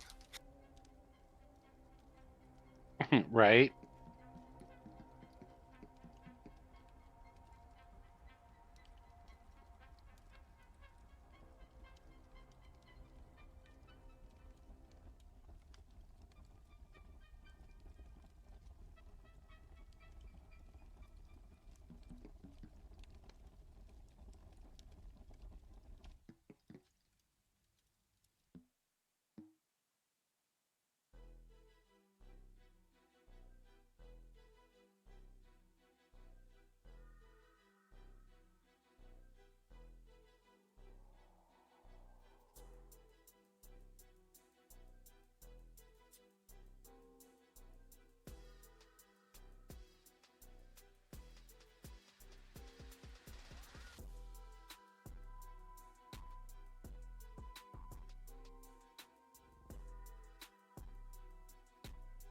These have been the strangest random encounters. It's a bunch of zombies standing on a bridge and a big fucking Nightwalker just standing on the mountain path like, huh, ba-doo.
The action continues on Roleplaying Unlimited.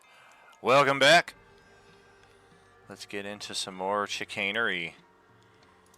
Alright, so first off, we are going to start our turn by drawing upon the gloom. Almost again in that black hole kind of effect, except it seems to increase the darkness even more intensely in this area. What little damage you could tell you had done to it, which is kind of hard considering it's a shadow, it seems to be fully recovered from. And additionally, our portal is going to open up back here, courtesy of Noboru's Time Mistress gifted power, to allow him to deploy a reinforcement at a time into the field of battle. It does not allow him to extract an entire party, lest our train of thinking deviate in that direction. But Noboru is able to shout as he deploys a recently arrived ally to the keep. Time is getting short. You don't want to stay out there when the nightfall grows darkest. And the portal will shut behind him. We're going to need Paul to get his initiative and join us here. You are, in fact, appearing lower on the ramp, on the bottom of the Nightwalker here. Yeah, who didn't see that coming? Well deserved after chilling out as long as you did. So you've got the first spot as you watch. You're like, oh, I'm coming into a combat. These guys are doing pretty good against this thing. And then it heals up all of the damage that was dealt to it.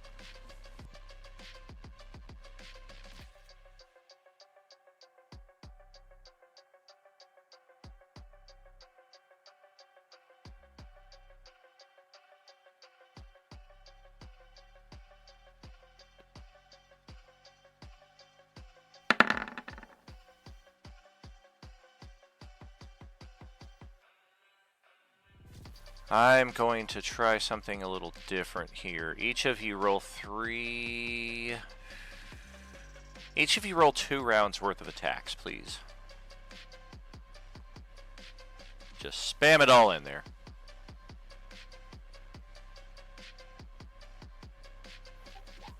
Because my strength is now 20, the -5 is practically canceled out.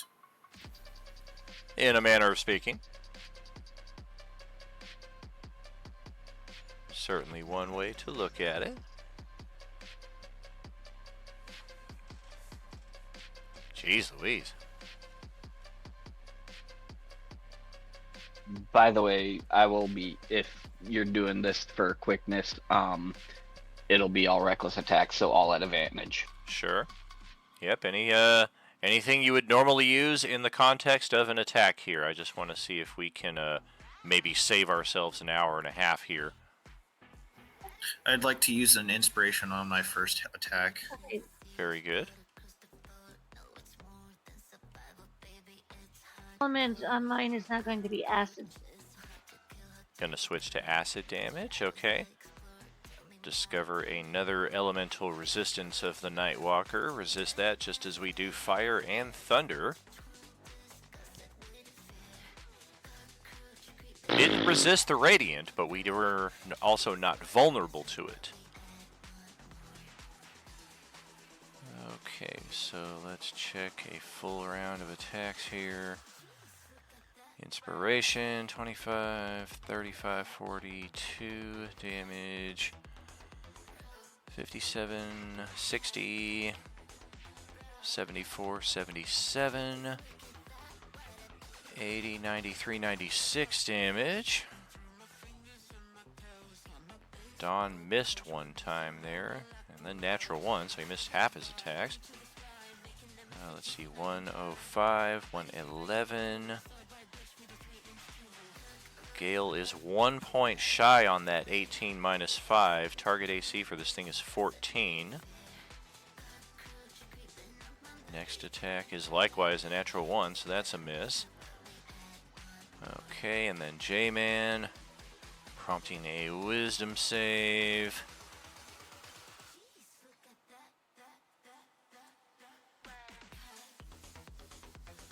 And I'm also going to use mobility and back up a little bit. All right.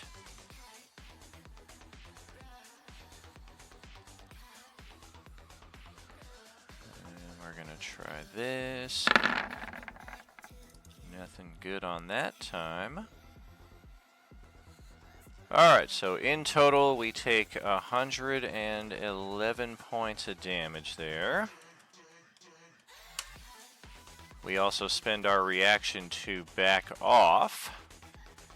J-Man goes near the bottom of the initiative. I go damn near towards the top. Would I have an attack of opportunity because he tried to move? He moved away. I think you would, but we're not going to waste our time with that. This is an expedition attempt here to show you an example of we just did 111 points of damage to this thing. We caused it to flee. It comes back the next round at a full HP.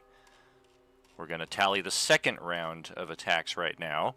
Notice I'm not attacking you at all here, so please don't misinterpret this right here. This thing could easily be dealing damage back at you, just for your part of it, to show you can full onslaught this thing, and it's going to keep healing to 100%. So hopefully that helps influence our path forward in this respect.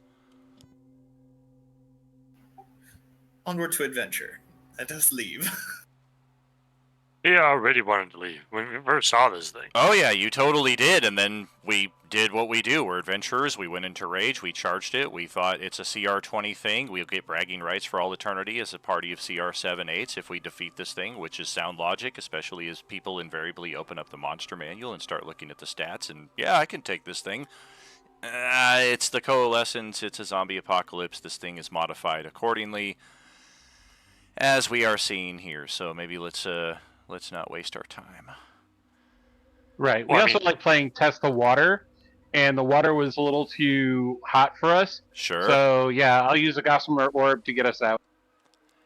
Yeah, second round, it looks like we're dealing even less damage in that respect, especially with, I mean, Gale's doing more damage because she missed the first round. Second round, she's actually contributing, but the rest of you, we've got more misses in that second round, except from Kukulin. Overall, yeah, just kind of eyeballing. It looks like it's about the same.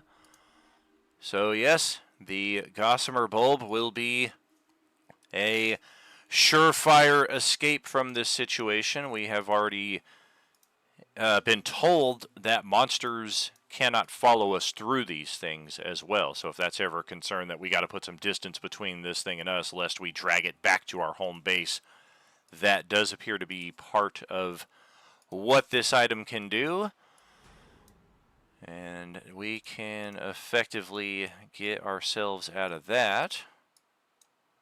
Yeah, I guess it doesn't matter if it did attack unless it killed somebody, since we're going to long rest here. Exactly. I mean, at most it might have killed Spartan, but that would have totally depended on us, like, literally sinking another hour into this to kind of determine just how heinous Spartan's attacks were against it, which, looking at what we rolled there, was not the worst of it. If anything, Kukulin was dealing the most damage, so I probably would have turned towards him. and he had more than enough hit points to survive a couple rounds of attacks.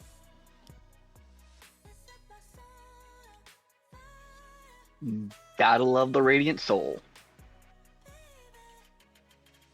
Oh yeah, full value. I mean, even at the end of a day, when most of or half the party has already had 2 short rests, like we can stand toe to toe with this thing, but in a battle of attrition, it's just going to absorb our resources. Like we can just stand here all the live long day and okay, greater potion of healing, supreme potion of healing, but like what really does that get us?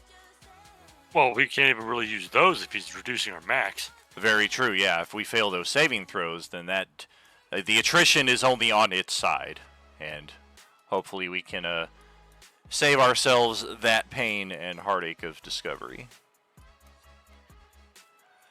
Oh yeah, and Kukulin fully knew that that was a impossible battle. However, he also knew that he's the only one that can't fly current at the moment, and so he was going to yell, "Get out of here, you idiots!" Had we not done the Gossamer Bulb. Right, and even the dissonant whispers, like that's money for sure, but it only causes me to move 40 feet away. And because of the initiative spacing, we basically have to perfectly strategize, everybody holding their action. Okay, it failed its save, everybody run.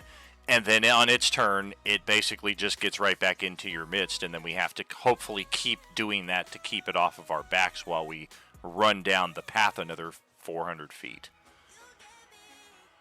Yeah, basically. I mean, basically what she was trying to do was get it off the path so that we could pass. Sure, and sure. Keep going down. Yeah, which totally made sense. I was just looking at him like, well, I'll move 40 feet away, and then Dawn goes, and then I go again, and I'll just close that 40 feet right back. Like, if it was something that every round I move 40 feet and I have to roll a save every round, then the chances are pretty good, because my wisdom is not the greatest with this thing. Yeah, but I wasn't even sure it would work every time either, so. Sure, sure. But all of that, at least we managed to engage the thing and survive, which will make hopefully a cool warning and a bit of experience later on in the campaign should we run into it again. As it is, we are at our home base. We are guaranteed a long rest. You can click that button, get all of the benefits that come with it. We are also at the place where Moorlander has his shop, so if we want to do any shopping, we don't have to summon him to our location from here. Usual shopping etiquette in play. Don't spend the next half of the session going through Mercantile. Otherwise, once you've got your long rest, any RP, anything in that respect that you want to do, we can proceed. I will go on mute here for a few minutes and see what we have in that respect. Okay, so yeah, I'm going to, during the long rest, I'm going to find a nice campfire or so, sit around and offer anybody who wants to tell stories some drinks.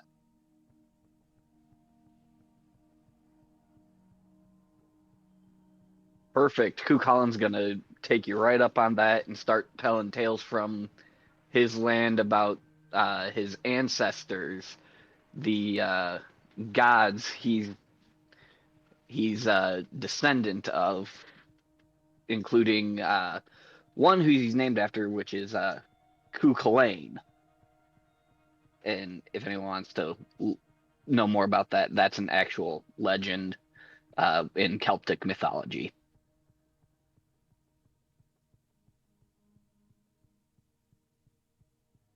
Very cool.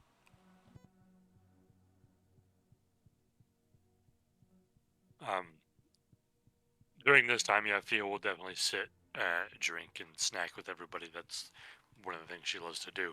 But she will ask, since she doesn't know well enough, Spartan, Cucullin, and the new guy, who she doesn't even know his name yet, if any of them are able to cast Resurrection or would someday be able to cast Resurrection or raise dead.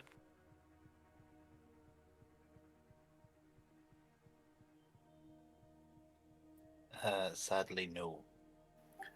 I also don't think I'm able to. Unfortunately, while I do have some celestial traits, that is beyond my capabilities.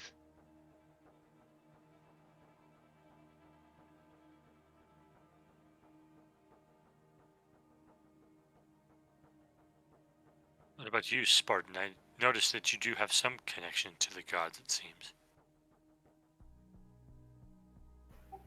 My connection is very weak as of right now.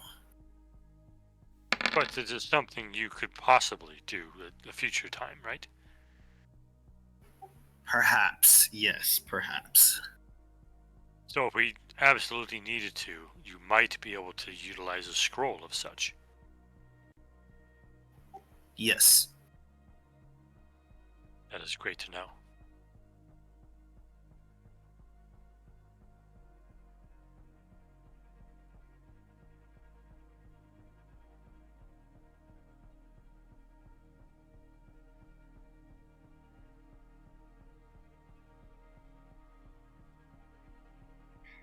I also take this long rest and unattune myself from my helm of teleportation.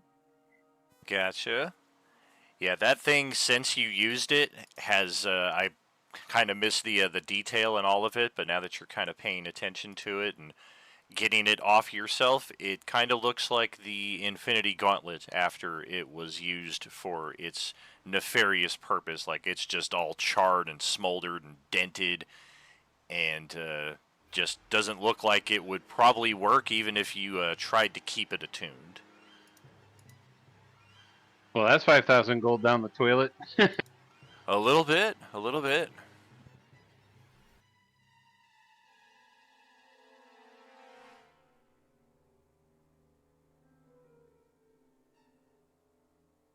So, since we're here in a rare state of rest, Cucullin, our meeting with you is very odd circumstances. Perhaps you can tell us a little more about yourself and you. I don't think we got your name, sir.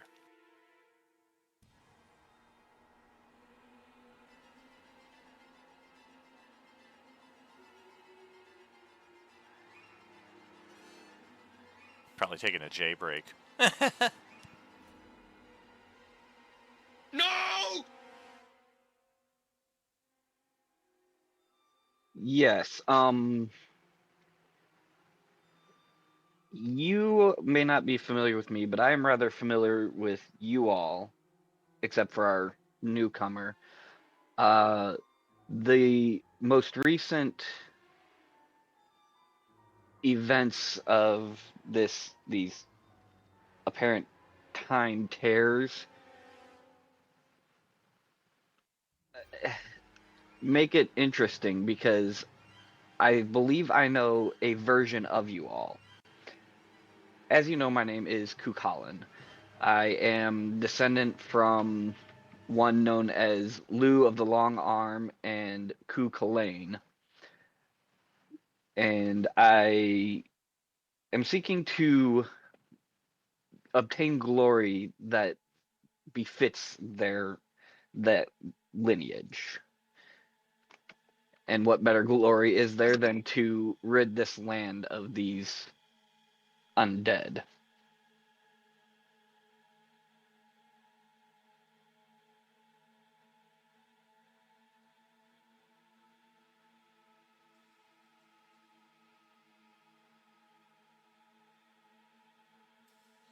And how about you, newcomer?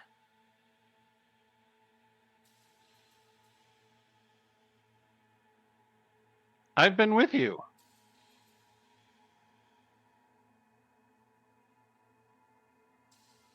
Why would you think I was talking to you?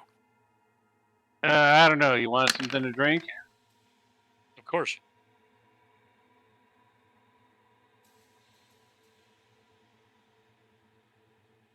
After taking a drink, she peers at Azzy's character and is like, playing this strong silent type, or you got too many secrets you don't want to share? Come on, who are you?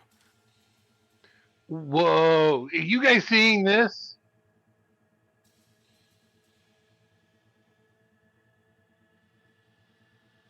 I'm gonna high five the floating hand. It high fives you back in return. Gives you a little shaka as well.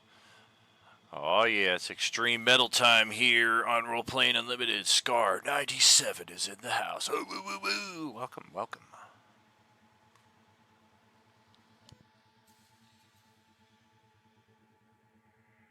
Hey, monkey, look at this. I was gonna say that would be really weird if you had played a mute as he. I've actually done a vow of silence in a game. It was really fucking crazy.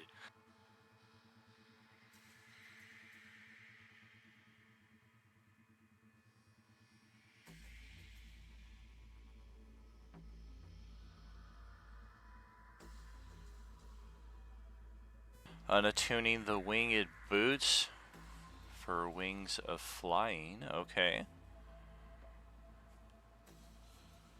Yeah, this hand is just going to float and kind of make its way throughout your group.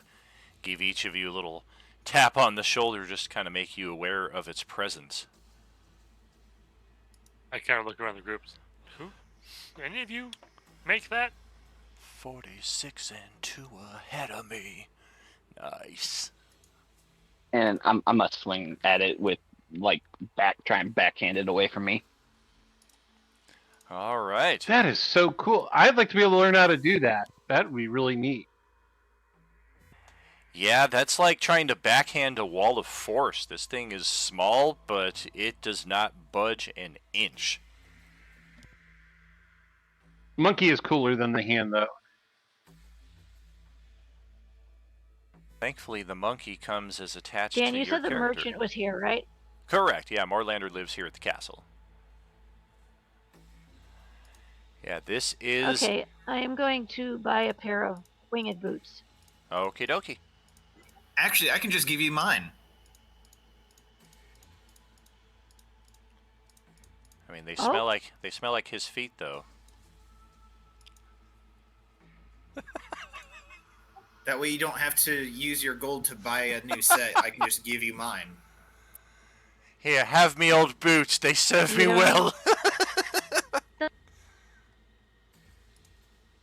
He just bought a different flying item, so. Yeah, he did. He's got the wings now. Moving on up. With Fia's. Okay, well, thank you very much. With Fia's passive perception of 21, do I see who's making that hand? You do not.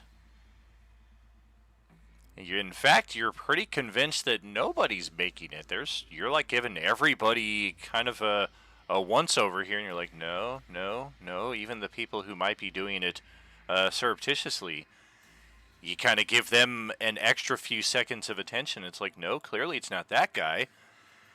This thing seems to be here of its own accord, strange as that might be.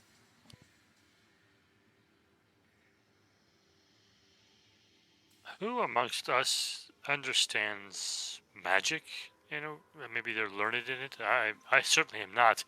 But I think that, I point at the hand, is not a spell, but a being. I'm not that familiar with magic or anything. I'm just going to wave at it. We'll wave back in return. It's like a flying thing from Adam's family.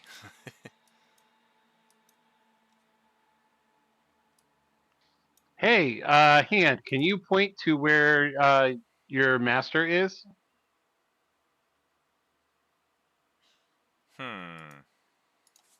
Interesting. Hey, look at that.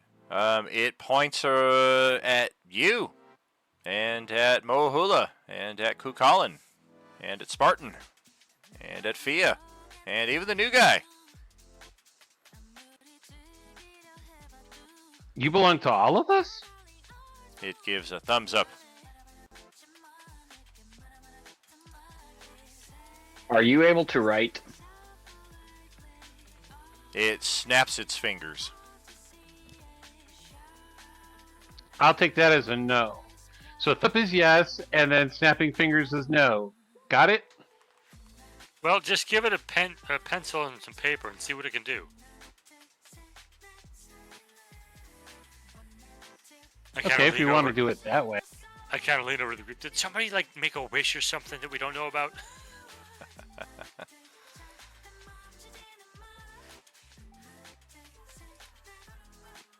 Norburo, do you know anything about this end? I thought it was yours. Did that not come back with you last night? It's been hovering over your bedside. No, it hasn't. It just said that it belongs to us, but I've never seen it before. Very curious. We will want to keep an eye on it to make sure that it is not here for any nefarious purpose.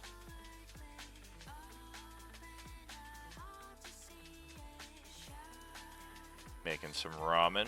Definitely plenty of food. Or I guess that's out of game. So, in short, this hand will be our party mascot that we have been seeing at all of our tables. For any of you at Tuesday table, we have a sentient shrub that provides disadvantage to people attacking characters who are hidden by said shrub. We have a mechanical potion spider on Sunday night that can move around the group and pass potions around with its own actions, kind of saving the party a little headache in that respect. We've got another one that I think has not yet debuted, but is close to debuting for Sunday morning. Maybe see that this coming week. And here on Wednesday night, we have the Sentient Hand. You guys are free to name it whatever you wish, but effectively it's going to serve as a shield.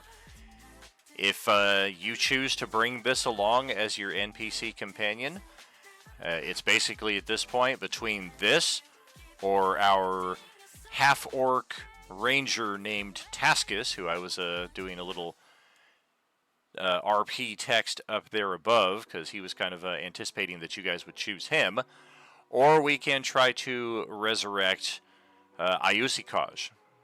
But those are our three NPCs that we have the option to bring with us. The hand, essentially, as I said, is a shield. Once it picks a space, other characters cannot even squeeze into that space with it. It basically just provides you a wall on any one side that you choose to deploy it. And sometimes it's going to choose of its own accord because it is its own character. Even though it works with all of you, it doesn't necessarily is not necessarily controlled by any one of you.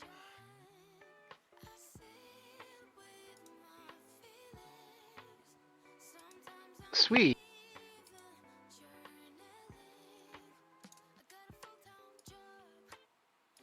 Otherwise, this is our guy Taskus, who just benefited from the community level up as well. So he is now a level 3 monster hunter rogue, and he will approach and make his case. Just been staying here at the keep long enough. Feel like I've earned my keep. No pun intended. And I'd really like to kind of make a name for myself out in the field, gain a little bit more, respect around here.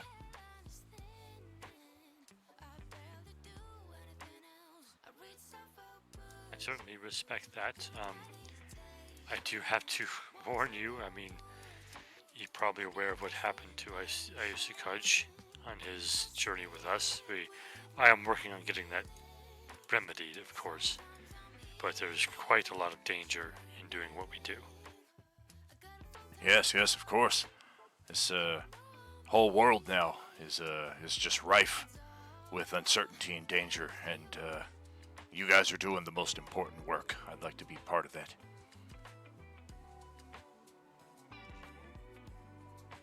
So we can either do a little more offensive output with Taskus, or we can do a little defensive for our group in the field, and whichever one does not come with us will aid the community strength here at the home base in the event of any future incursions. Of course, either will be just as useful here as they are out there. Any extra defense we can have at the castle is nice. Any extra offense. I'm dead. I wish I could still participate, but I was killed.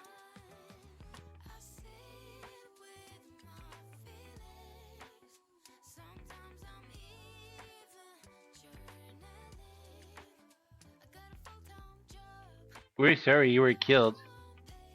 You impersonating me, or you making fun of me? That's not very polite. I'm already dead. I can't really retort, even though I kind of am. Scroll of Raised Dead for 1125. Oh, that's a good number.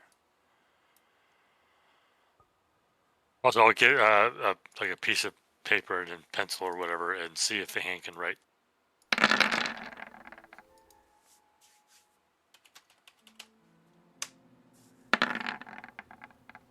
It draws a stick figure, and it's not even really doing anything. It's just standing there.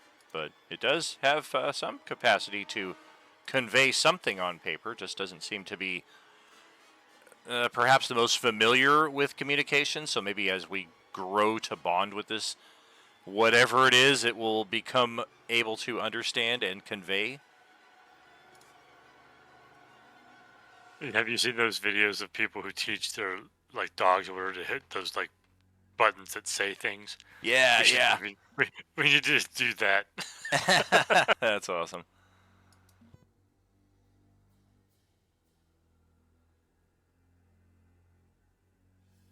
Is one of us going to get hit by that ray of absolute death?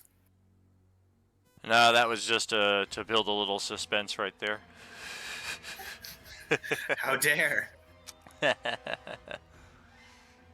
In the castle and its community, is there any maybe higher level cleric types around, or are all the level people pretty much the PCs? At this point, that is the case. Yeah, we haven't really found any allies that are of higher level, except for Noboru, which he's just all fighter, samurai. Okay, so I will hand the scroll of Raised Dead to. Why did I just blank on your name? Holy crap! Was that Spartan, I think? For some reason, I wanted to say Solomon. I'm like, I know it's not Solomon. So yeah, Spartan. I will come up to you with this scroll of Raised Dead, and say, "This is a scroll of the Raised Dead spell. We can use it to bring Ayusukaj back, hopefully. But as you said, you are not very strong in those magics, so I know that it will be harder for you to use. I will help you in whatever way you need, but I do believe, I don't know if there's a time limit on that spell like there is on Revive. Would I be able to use it having only one level in Cleric?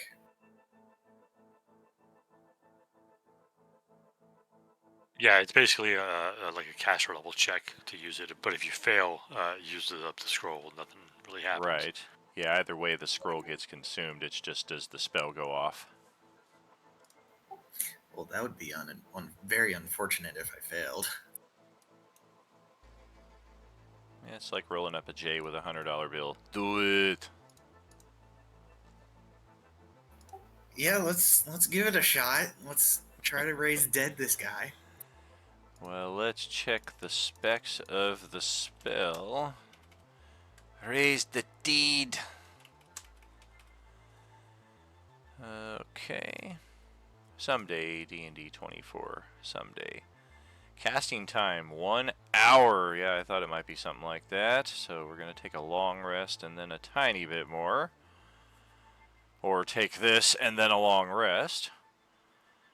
Provided it's been dead no longer than 10 days. Well, even with all the time hopping and what have you, it has not been 10 days.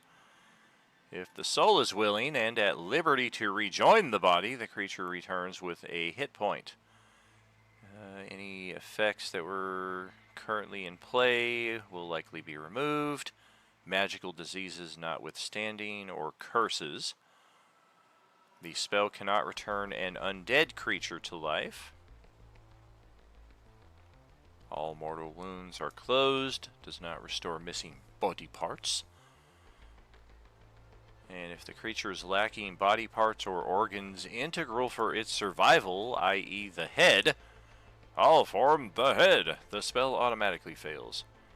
And even when you come back from the dead, there's a resurrection penalty that starts off at -4, and it reduces by 1 every long rest. We had Ben's character actually went through that when he was playing the vampire, and we decided, or one of our characters decided to send us on a jaunt through the positive energy plane, which as a vampire just really sucked. His character literally exploded, and our characters went about getting him resurrected, and he spent pretty much the rest of the campaign with these resurrection penalties because of how infrequently we long rest. Yeah, DC is 10 plus the spell's level, so DC is 15. And what are you, wizard or sorcerer? Or no, you're cleric, so that's going to be wisdom based. So yeah, die 20 plus your wisdom modifier, and you're looking to beat a 15.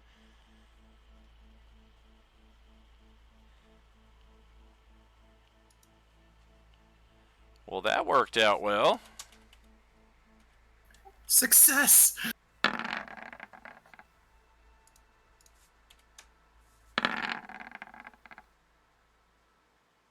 Was it though? We don't know if the soul is able, if his soul is able to. We don't know exactly what killed him. You see Kaj returns with a single hit point.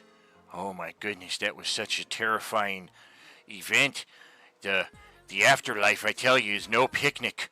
It's just infested with hordes of your worst memories that torment you at no end. I swear, it's like after those undead finished me off, they just kept picking at my soul.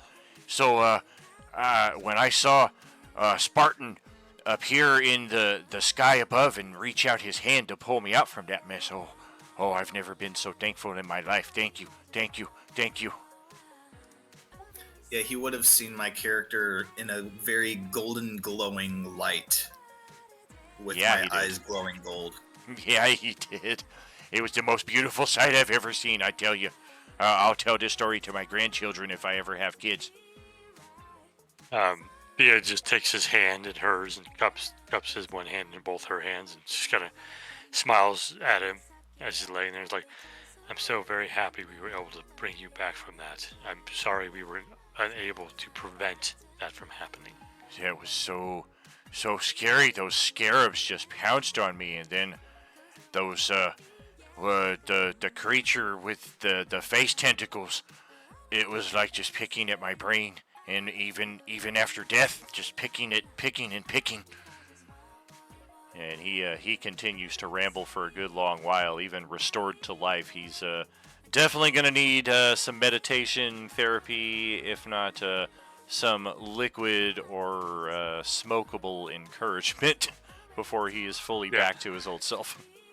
Yeah, during our rest, I'll definitely make sure he gets some good food and good drink. Nice.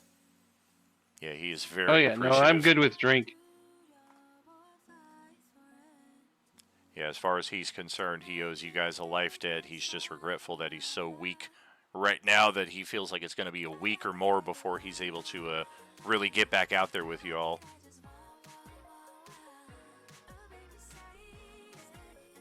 And during the rest, I'm resting, but I'm also doing the thing that brings me comfort, which is the whole innkeeper routine of making sure people are, taken care of, fed, all that stuff. Nice.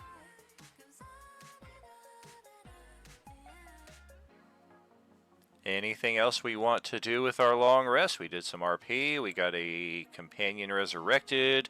We heard the audition from another NPC who wants to join us. We met our party mascot.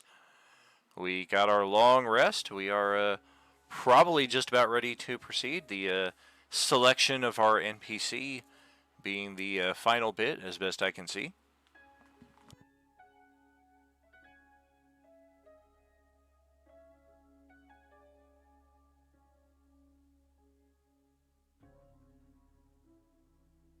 Yeah, I'm good with either. I am always for someone who wants to prove their honor, so I would vote for Taskus.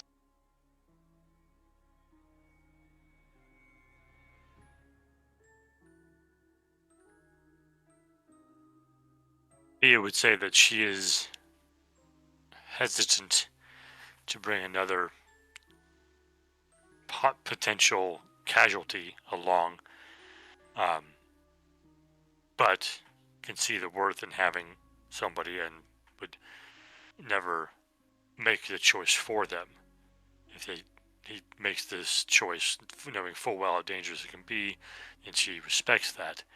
If we are not taking the hand, she's going to try and make sure the hand focuses on protecting Ayusukoch. Ayusikaj asks what he should name the hand just in that event. That would also be an additional task here, as you guys do have the freedom to name your party mascot.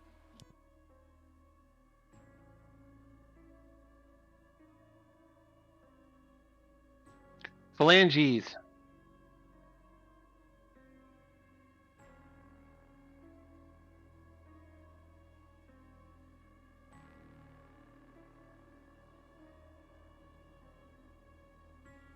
Is that all we got? It's a suggestion in Streamland for Mr. Handy. Oh, and here Spartan Handy comes to mind.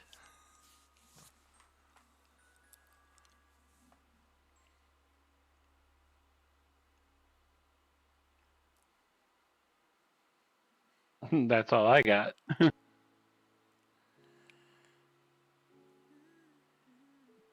I got nothing.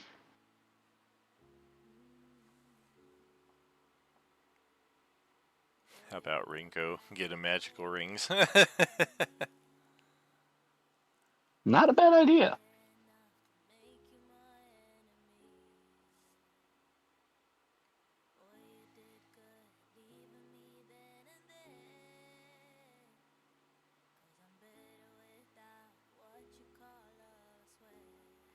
I would interject for any arcane-minded characters as you contemplate. The name Bigby might also come to mind.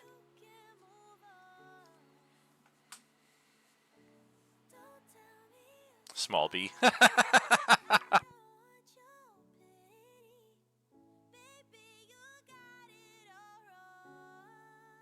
Let's slap an infinity gauntlet on this bad boy, huh?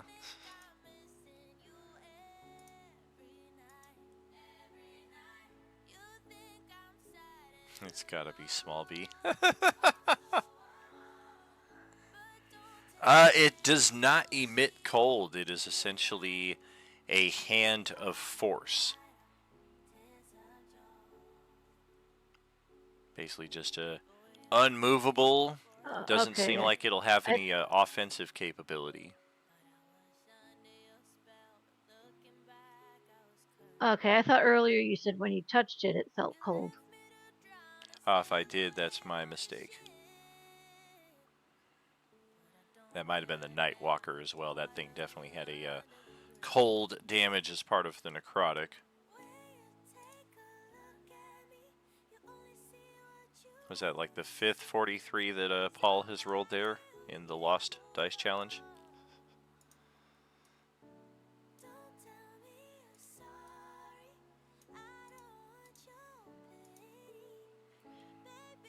Well, what are we thinking? Which companion?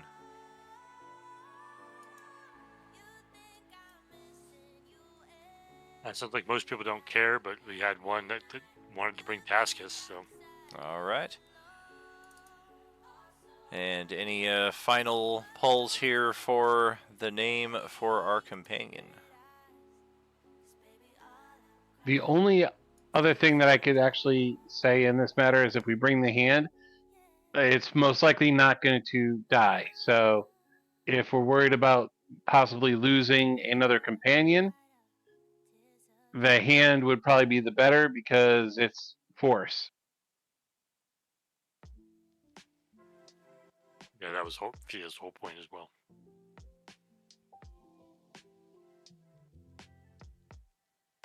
But yeah, she also said, like, he's aware of the danger, he still wants to come. I'm not one to tell him no, and if other people want to bring him, then I guess we'll bring him. Very cool.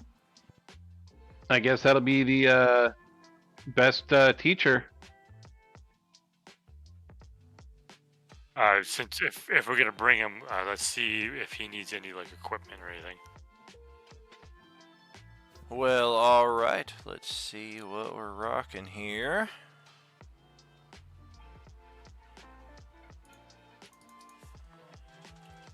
We did get a decent share of treasure during that community challenge, and we used that for some potions of greater healing. We, in fact, have 4 of those. We are a mix of melee and ranged. We do prefer ranged, though, so we did also get ourselves a +1 longbow. Otherwise, scale mail.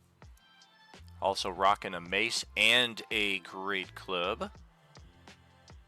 And your standard adventuring kit. AC currently is 16.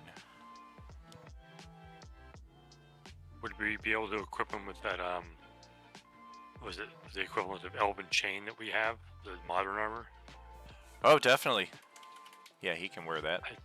I believe that'll be either the same or a little better than what he's got. Let's see, we'll take the scale mail off. Looks like it's going to be the same, but it is better as far as the equipment value of it. Right, lighter and stuff too. Yeah. Is he able to use modern weaponry or no?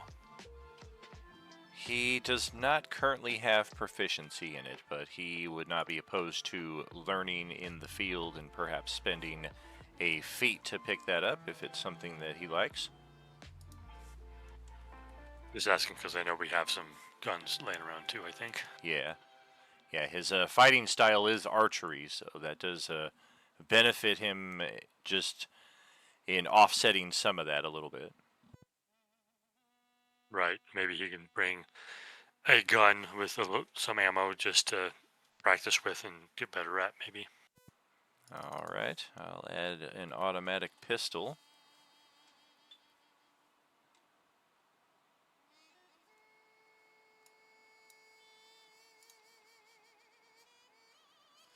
Wow! Solid upgrade. They finally auto-populated the info. It used to be you would just get the pistol in your gear and you'd have to automatically, or you'd have to manually create the attack block. Nice, finally. Been years waiting for that. Yeah, we don't get proficiency in it, but nonetheless. Well, now we just suck. We'll get better. But he's still got his bow too, so. Oh yeah, much better with this +1 longbow. Well, subjective.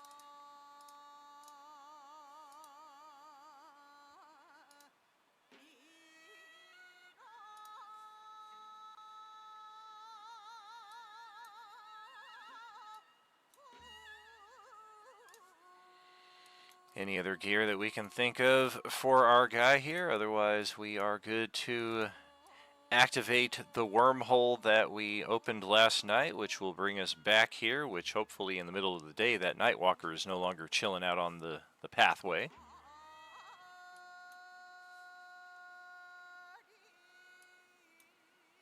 I'm all good to go. All right. I'm gonna go ahead and give Taskus 2 of my potions of invulnerability. Oh, sweet. We will take those.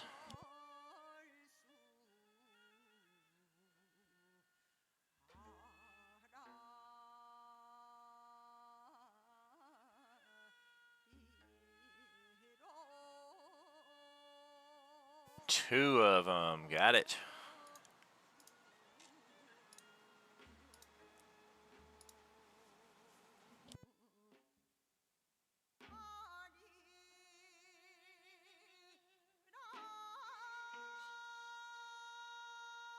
I'm going to give him a potion of vulnerability so he can play 3-card Monty with it. Nice.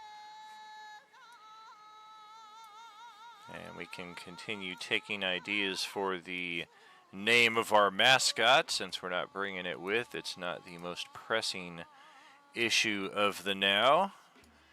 Next morning we will reappear some 2,000 feet away up on the spire. Let's check our encounters for this time of day. 10 again? Nope. All right. Yeah, all is clear. I was gonna say the fucking Nightwalker's like in a little cave, like, hey, where'd you guys go? I just wanted to sell you some Girl Scout cookies. Why did you leave? Put the cookie down. Yeah, the bridge is definitely still hanging in two pieces. You guys can look up and clearly see that, even with the gloom at this time of day.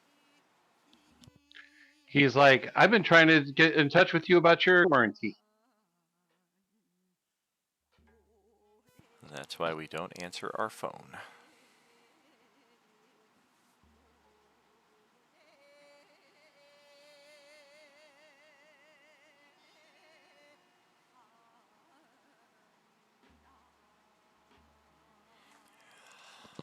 Well, all right.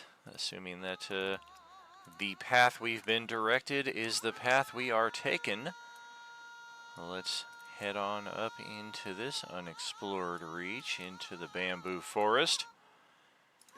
Check our random encounters along the way. Oh, nope, now we're attacking people.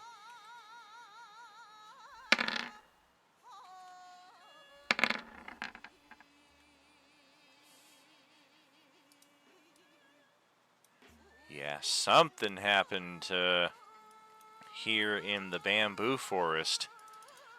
You're not sure if it just did so of its own accord or what happened, but that screaming metal beast that you saw last night is lying in a wreck, a heap of a wreck here in the middle of the forest. A short time after we enter, this thing is barely recognizable aside from the cockpit itself, which is still mostly intact, albeit blown open in any way that it can be. Is the pilot still around?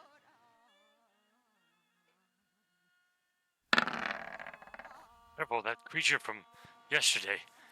It can emit great energies, as we saw. Be careful. No sign of the pilot.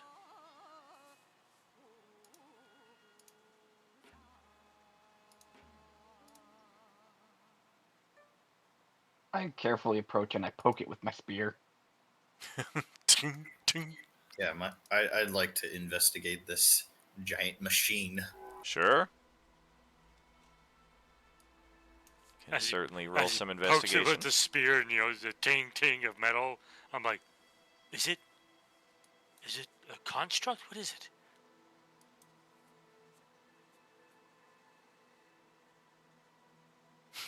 I am getting no information. It appears to run on some form of electricity. Meanwhile, the new guy's just like, oh yeah, this is the twin ion engine design of the early Imperial Empire. You guys haven't heard of them, but you will. They're actually released in the fourth dimension in the movie known as Star Wars from 1977. He knows every aspect about it, including George Lucas's name. Good. Yeah, Spartan's like, it's round. It appears to be metal, just by sound. Yeah, the natural 20, though, in all seriousness, this is definitely some form of highly advanced construct, like an artificer of the highest talent and caliber would have constructed something like this. And just based on the markings, you can tell this thing is mass-produced. This is not one of a kind, so there's got to be, you got to imagine, hundreds, if not thousands of these things out there somewhere. Like, there is some master artificer that's just crafting these screaming electrical birds or whatever they're called.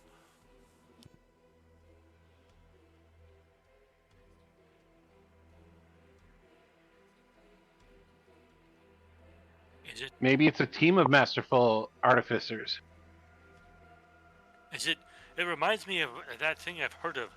I think it's an apparatus of Quellish. I think I've heard that name before, but those are underwater. This is flies. Well, it looks like you can open it up, and it looks like a person can fit inside. Oh yeah, the hatch and the viewport are both blasted open. So, but the chair where somebody would have sat is likewise gone. But you can imagine somebody or something probably squeezed into this thing. Otherwise, the vacant interior doesn't make a whole lot of sense. Like, there are controls that are somewhat recognizable to you. Pedals and what have you. Ooh, what's this button do? Let's say, is the pit on fire? Can we go in there, sit in there, and push buttons? I mean, there's no chair anymore, but you can certainly climb inside of it. It's just all kind of like dented and smashed in from the outside, so what little space there was is kind of compressed even more. What few buttons and pedals and levers there are don't do anything. The machine is completely shut down at this point. Maybe we should leave it before its owner comes back.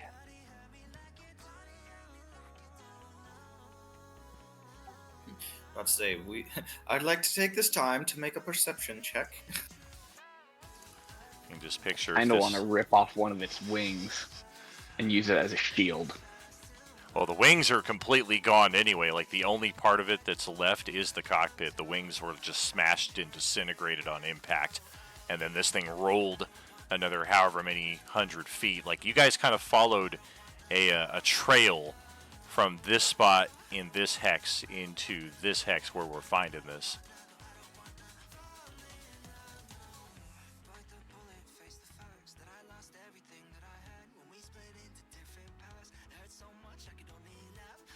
Come, we don't have all day. We should head to the shrine that we're looking for. Yeah, this doesn't seem to have any use for us. All right, let's roll some survival checks then. Dang, nice nat 20 on that secondary.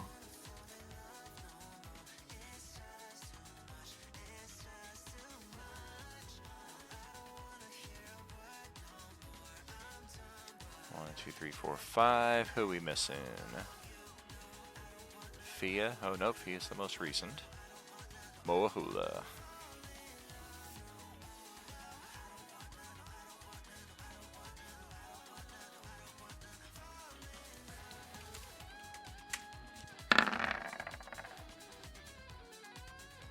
All right, well, we do find the survival shack, which Tank did give our group some heads up about, but even in his research, it wasn't entirely clear who set these things up or what we might expect to find within. We do just kind of stumble upon this almost perfectly camouflaged structure in the middle of the woods. And accessing it is rather simple. It's actually not even locked or secured. It's just hidden. And seemingly not, from Tank's research, they were intentionally not locked up because they're intended for anybody's use in need of survival if they're stranded out here or anything like that. If they can't make the 1,000-foot journey back to civilization and they're stuck here, there's a survival shelter for them. It's necessary. Today, inside the survival shelter, we find 5 potions of greater healing and 20 +1 arrows.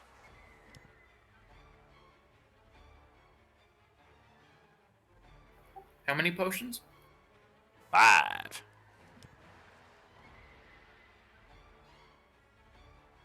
Five graders, 20 +1 arrows. Divide those as you wish. Leave them here for a future person in need, if you so deem. whatever your choice, we can proceed from there. I think Taxus is the only one that uses bow and arrow, isn't he? Those are some very nice arrows. I wouldn't mind taking them if I'm not leaving somebody else short-handed. I'd like to take one greater healing potion. I did stock up pretty well on those. I don't need to take any of the magic juice. Yeah, and I'm good. I don't use arrows, so I'm good. I feel giving the arrows to Taskus is good. You taking a potion's fine. Leaving some behind just for those who might come here looking for aid is probably a good idea. Healy said that he. Go ahead. As he said, he uses bow and arrow. I don't know if his mic is still acting up.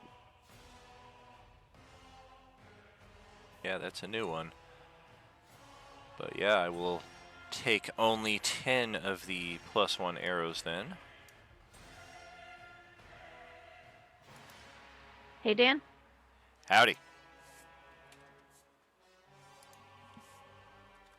Can Moahula use this as we're walking along? Absolutely.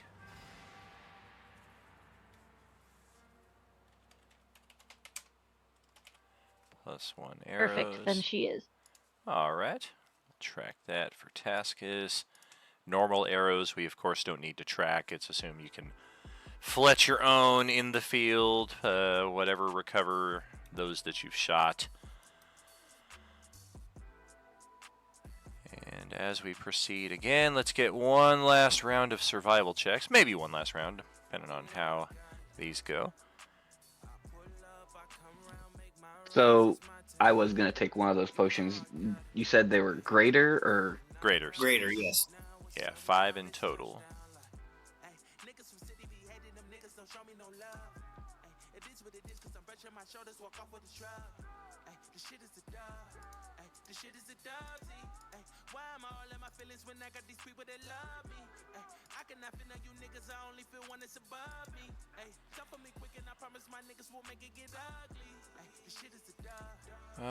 There's the nat 20 on the primary. Yeah, not too bad that time around. So let's open up the next section here. It will indeed only take us one final roll here to find what we're looking for. And there it is, right in the thick of everything, the shrine that we seek. That's going to bring us to the next section. Yeah, I forgot I did this. Okay. The shrine entrance is wide open. There's not even a door or a stone or anything to seal it. Evidence of animals having crossed the threshold in both directions, possibly using the initial cave as some form of shelter from time to time. There's also evidence of creatures or other survivors having been in here within the last week or so at the most recent. Nobody's been here within at least the last 24, 36 hours, you would guess, but within the last week there's some light impressions outside of people traveling around here. Could be zombies, could be anything really that walks on 2 feet. Not detailed enough for you to make out even with that 25 survival check from Kukulin.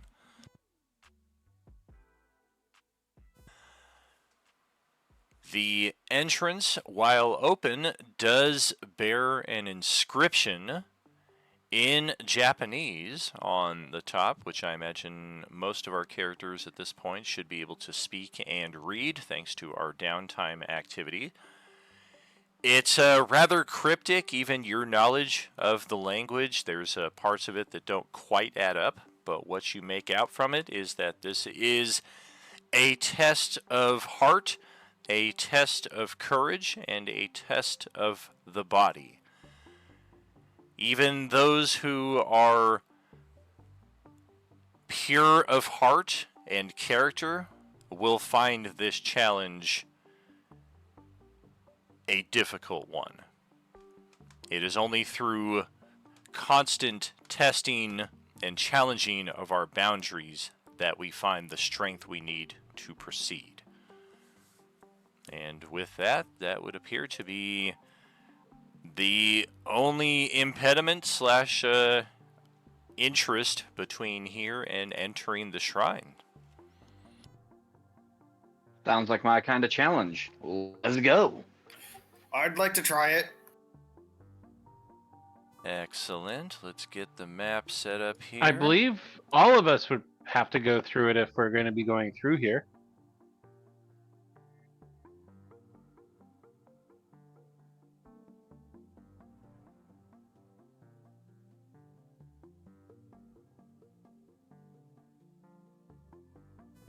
Alright. Oh, that's adorable because Peely Beal was brought in on the last map. His token is half the size of everybody else's.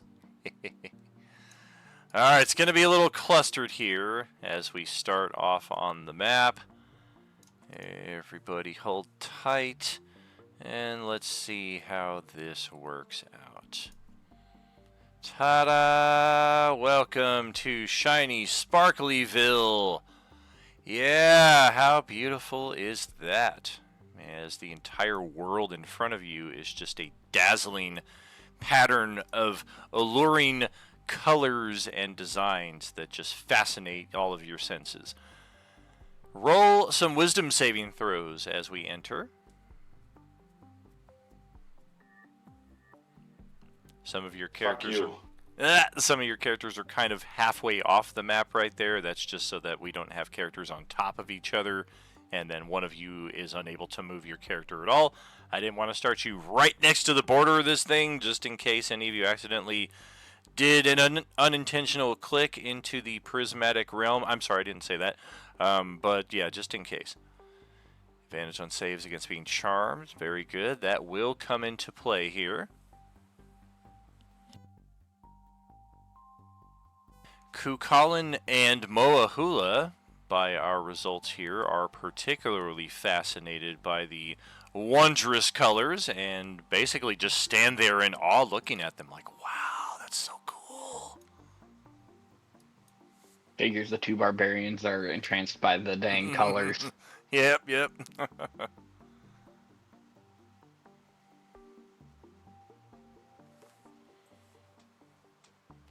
There is no initiative, however, so how do we want to proceed?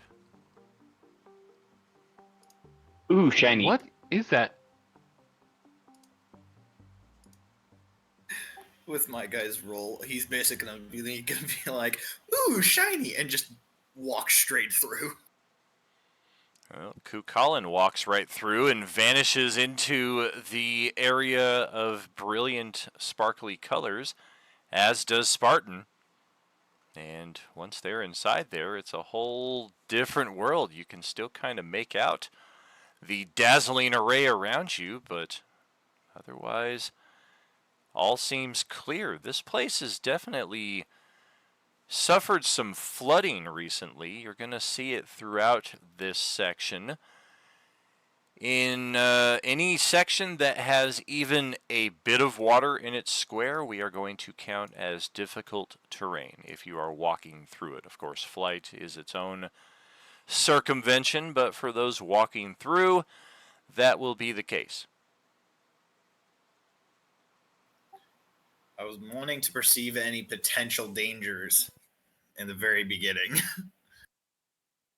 Yeah, as soon as I logged in today, if you guys noticed, I posted in the RU crew chat, I think, the new updated beta feature that Roll20 put up, the foreground layers, and they're talking about like tree canopies and rooftops. I'm like, the first thing my mind went to was illusions. Like, let's put an illusory layer over the map and see how it plays out when the characters interact with it, and I couldn't be happier with the results. I think that's pretty awesome. Yeah, literally, as soon as you step your character inside, the whole world changes. But if you're on the outside of it, you can barely see inside of it. It's perfect.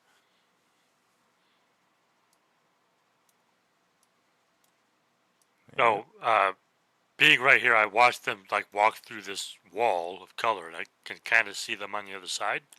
Barely, if you're able to see them. Let's get a hold from any of you guys here on the other side, however, as we've revealed something up ahead.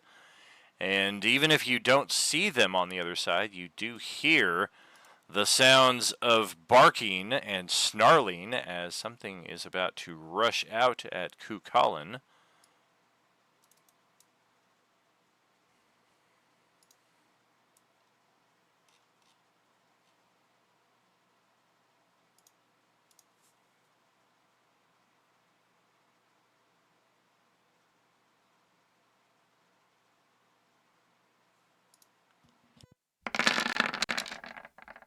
Well, if everyone else moved off the plank, I guess I would too.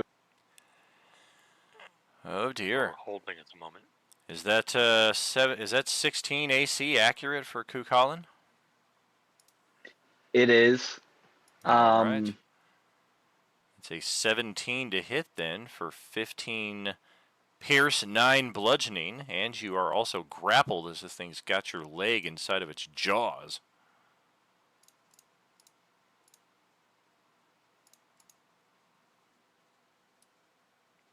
And I would say with that, we should get some initiative. Yeah, stop walking in here. We are on a hold.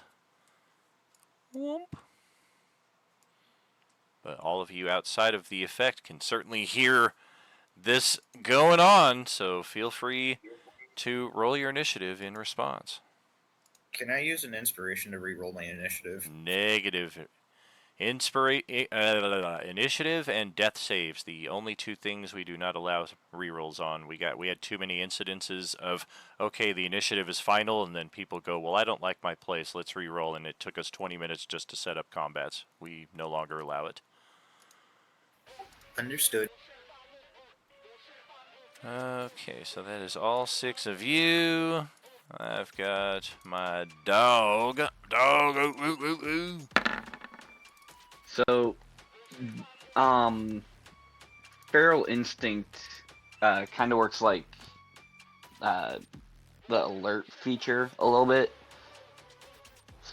So I'm not sure if that would affect any surprise rounds at all. It was not a surprise round, it was a readied action. Your character wasn't surprised so much as you turn and this thing was just rushing right at you. Okay, I had a feeling that was something along those lines, but just wanted to make sure. Faux show. Got more guys to roll here.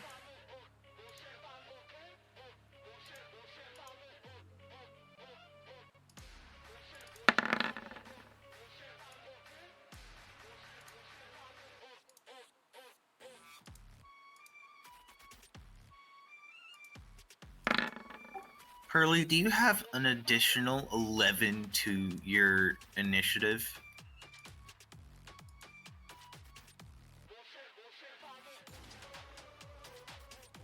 It looks like something like that. Yes, he does. Plus 11 to initiative. All right.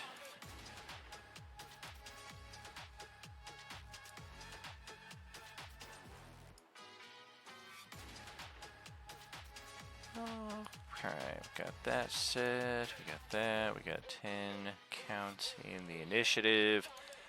And I do apologize. Bear with me for like 5 minutes here. We're going to take a brief late BRB here. I need to get in some gardening before we get into a final round of initiative. So bear with us for a few moments. We'll be right back, friends. Are you with us?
Alright, back into it.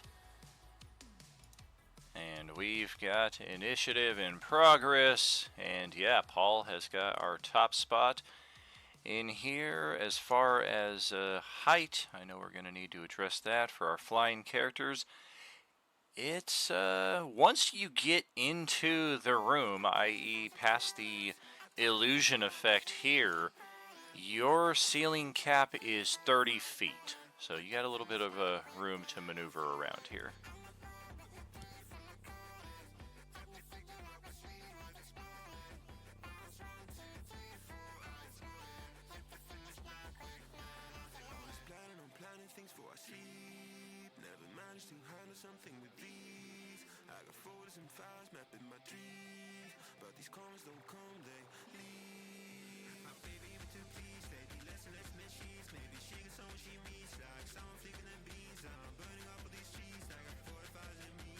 Uh-oh.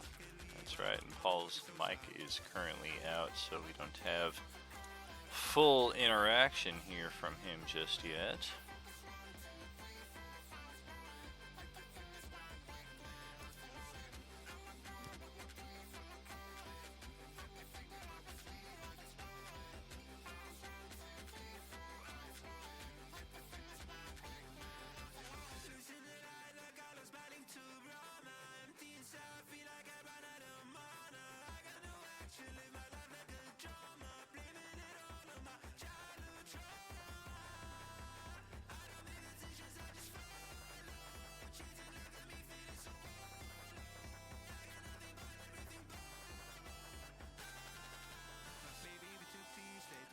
Taking half movement to move up behind it. Okay.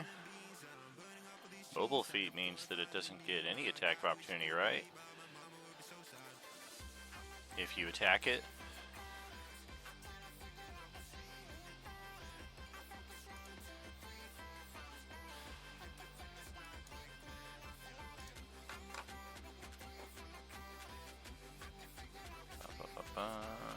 Yeah, you don't provoke attacks from them for the rest of the turn. Yep.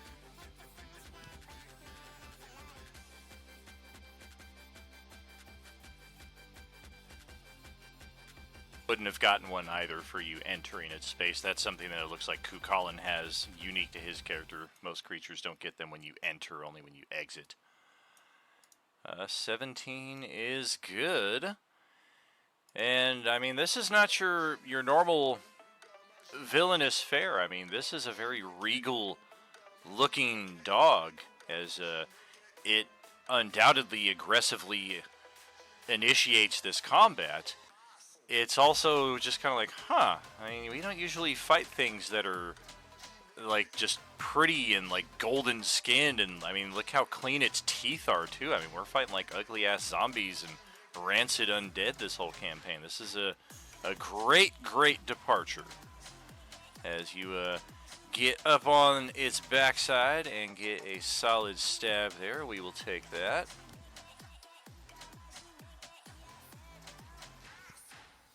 Looks like I forgot one of my things too. I'm going to check on that. Not a whole lot of difference. Just a skosh. And moving back because of mobile. Yeah, we still wouldn't get attack of opportunity for you moving there. So that'll pass it over to J-Man, who hears a loud yipe from up in that direction.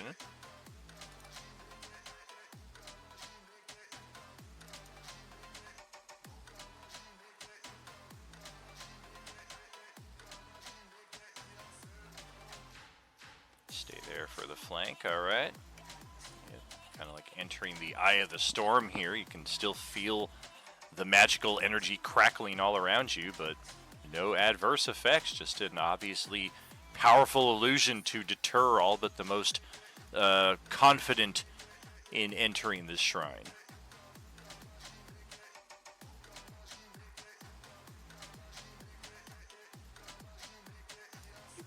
And she is very concerned about channeling her patron during these trials or whatever.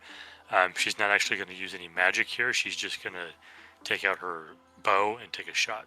Okay, interesting. Nice pickup.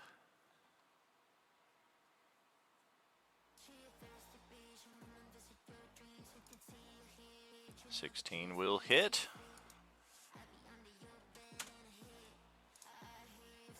Dog snarls in response to getting shot a second time here. And as it takes the hit, she's like, "I'm sorry," and that's her turn.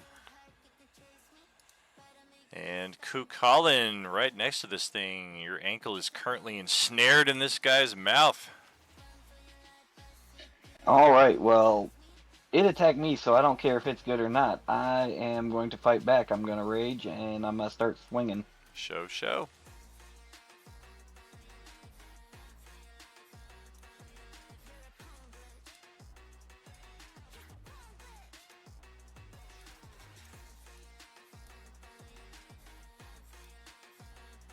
Youch. Are you bonus action raging? Yes, I raged beforehand.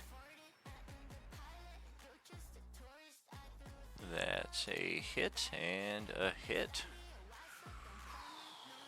Woohoo! Youch. That hurts. Yeah, unfortunately, I couldn't use my bonus action to spearbutt it, too. Very true. If that's it for you, we'll send it over to Gale, who is snapping free of the mesmerizing effect of the glowy wall in front of her, knows that her companions have gone inside, can hear combat. Go right ahead. Thank you. I was wondering how long I was going to be entranced by the pretty lights. Absolutely.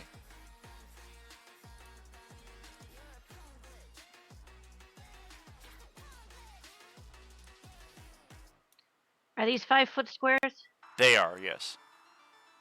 Although the squares with water in them are difficult terrain, so if you're on foot through them, they do cost 10 feet to move through instead of 5. That'll be persistent throughout this entire section of the adventure. You'll see some areas that are flooded, some areas that are not. Plan your movement strategically. Of course, if you can fly, who really cares about the water on the ground? Okay, well, it all looks the same to me. I can't tell if it's water or not.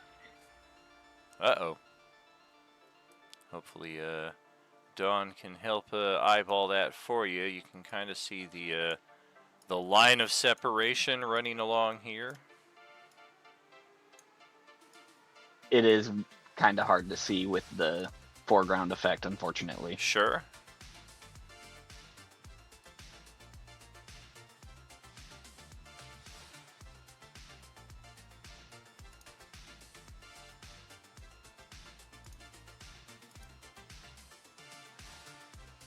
I love that Kukulin, the guy who just majorly stabbed into it twice, is like, "Oh wait, don't kill it." Well, I'm going to knock it unconscious next time.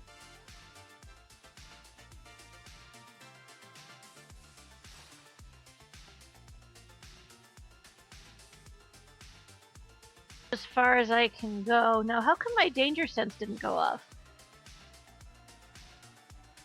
Our danger sense only works for traps. Yeah, it's not a I can never be surprised kind of effect. And even then, surprise is kind of a subjective thing. Like, just because you can't be surprised doesn't mean that others can't get the drop on you necessarily. Like, if somebody's got a ready to action, that's sometimes a little bit different. I don't know if I can change. Okay, cool. Well, actually, the way I read this, it doesn't look like it's limited to traps.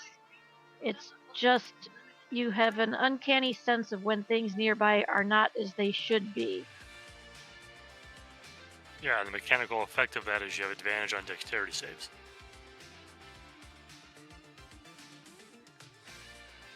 Right, but it's not limited to traps. Later in the effect, it does specify traps and spells. The first portion of that is just flavor. The actual mechanical effect of it is advantage on dex saves against effects that you can see, such as traps or spells.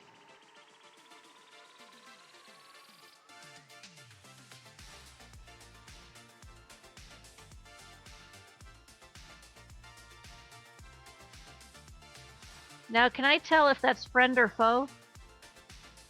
It's got Colin's ankle in its jaws, so probably not friendly, although the fact that it's got a green health bar is intentionally different.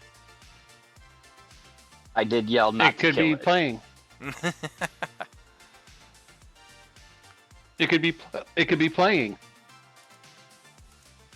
I did also find a way to reduce the intensity of the foreground layers, so hopefully the flooded, non-flooded spaces are a bit more identifiable. Yeah, that is better, yes. Excellent.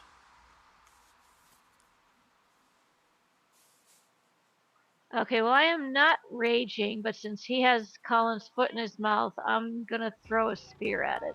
Okay.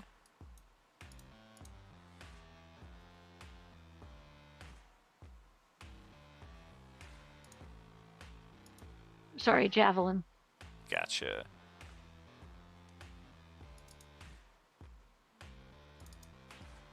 Ooh. I don't know if Great Weapon Master works with javelins, though. Don't they have to be a two-handed weapon, I think. Yeah, none of that. No, that counts. All right. 11 damage then. Oof! Youch! Yeah, this thing is barely hanging on after that. I'm again gonna shout, "Don't kill it!" Oh, okay, then I will stop it in my attack there. All right.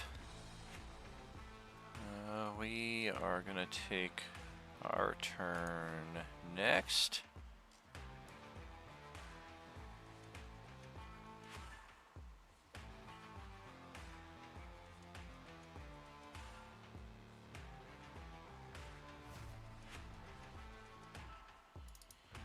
Yeah, sure. We will phase through the wall here. And I mean, even those of you with no religious knowledge, no arcane knowledge, this thing is obviously an angel of some sort. As it phases through the wall, it speaks in a conglomeration of tongues. Whichever is most natural to your character is what you understand this thing to be speaking in, i.e., all of you understand it. The trials are upon you. You shall be tasked. You shall be challenged. We are not here to surrender or befriend. We will put you to the test. We will slay you, if we must. Fight back with all of your might, for that is what our purpose here is. And first, we're going to begin with a little bit of this. Restore some HP to our temple dog companion. And then we will sneer over in Ku Collins' direction as if you could kill us. It tries to smack you with its mace. I guess it'll connect on that second one. First one barely misses. That being said, since it phased through the wall, would it still provoke a attack of opportunity for me? You do have your reaction still, I believe. Cool. All right.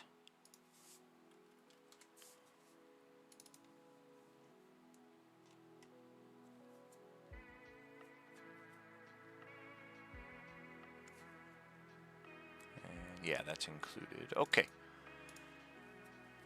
And these attacks are considered magical, so any of you who have a boon of resilience, I think this may overcome that. That's our guy there. We're gonna go here. Through this. And then we're gonna disengage. Back over to here. And then phase through the wall.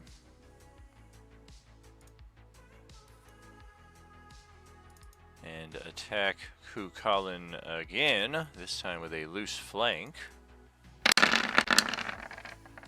22 for 25. And 17 for 28. Ouch, 53 damage, just like that. I take half the radiant damage. Half radiant and necrotic, that's pretty juicy.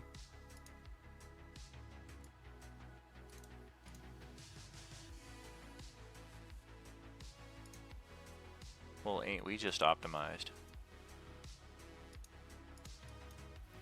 That's awesome.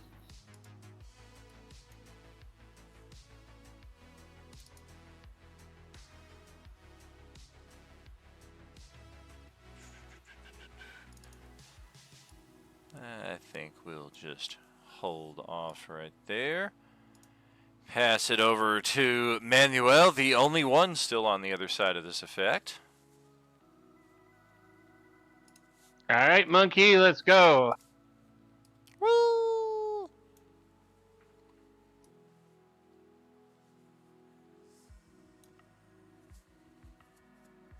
Remember to account for the movement.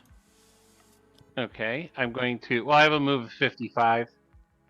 It's 30 right there. Let's see, so.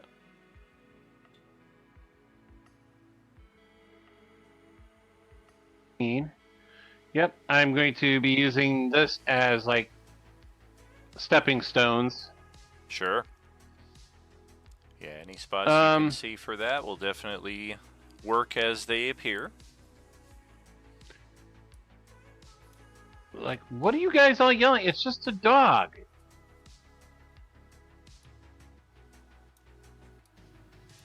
I'm hearing all this great fighting going on. It sounded like there was something massive going on, and all you're doing is you're playing with a dog. He's got a dog around his ankle, and yet somehow he's barely holding in his intestines. Oh God, what happened? Why? Yeah, just kind of looked pointedly at where the angel went.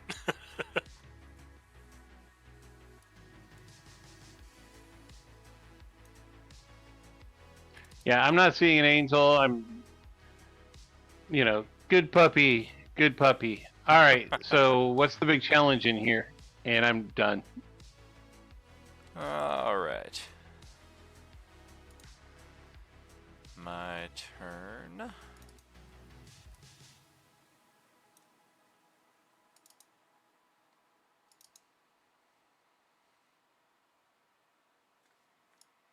All right, there's barking and snarling from around the corner here as another one of these dogs comes rushing out.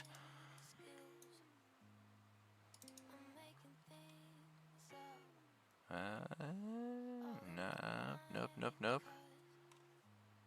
Yeah, that's all we've got right there.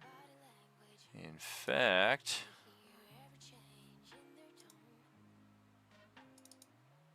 no, that's it. Okay, Spartan, your turn. I'm going to cast Sleep on this dog that is biting Kukulin. All right.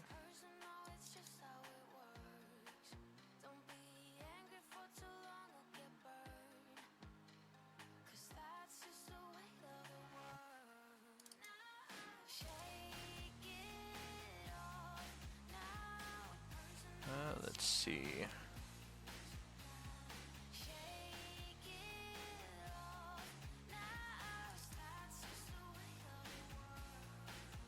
That will put it unconscious. Don't want to say put it to sleep. That's a whole different thing entirely. That's rather sad. Unconscious, on the other hand, there is, yeah, that one right there, the little miniature X represents knocked out.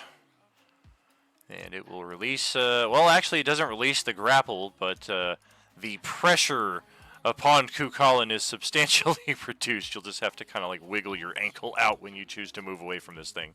Unless it regains consciousness and starts going at you again like a turkey bone. Now we can leave it alone. And I'm I going am rather to tasty.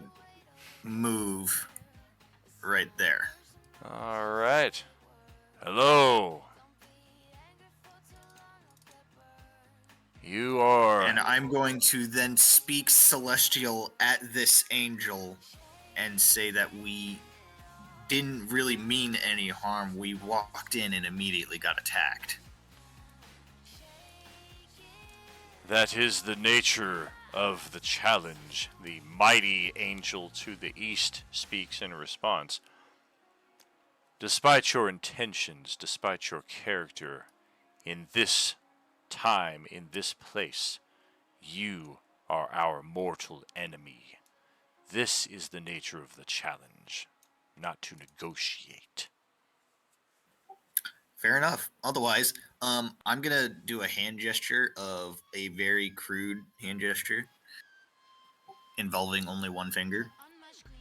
Thumbs up, gotcha. More of the middle finger. The Stone Cold Salute. And I believe that is all I can do because I casted a spell and I cannot make it another attack. Indeed. Alright, so the Titan goes next, and we'll close out our initiative. Let's check this.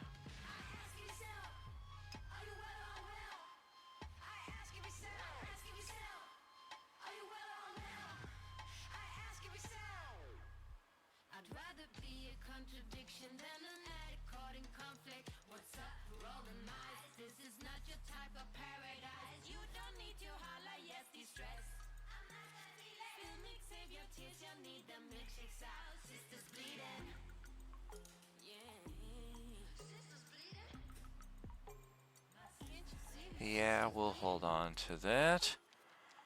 And we'll step around the pillar and right over to here. We'll draw a massive greatsword towards Spartan. His mouth just drops open, and she like taps Matheson on the shoulder and just points. Oh yeah, this thing is almost as big as the Tarask that you guys fought. Just slightly different dimensions. It's almost as tall, just not as girthy, so to speak. Hasn't devoured as many adventurers you would expect. All right, and let's test the waters here. Hiya. That hurts.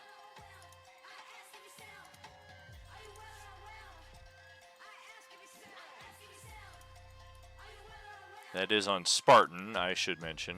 32 hit for 42 slashing. And it takes out a good chunk of the wall right here and right here in that mighty swing, as it then rears back for a second one. Oh dear God! For 61 points of damage. Almost kills you outright with that. Definitely knocks you unconscious. And then it just digs its greatsword into the ground in front of it and kind of looks at the rest of you with a raised eyebrow. As if you want to pass, you'll have to go through me. I'm gonna taunt him while I'm down. Just be like, yep, screw you. Give a crotch chop. He is just like kind of saying to herself, what kind of fucking challenges are these? My guy was holding his shield, and I'm not sure if you guys have seen 300, but that's the kind of aspect I was going with for Spartan.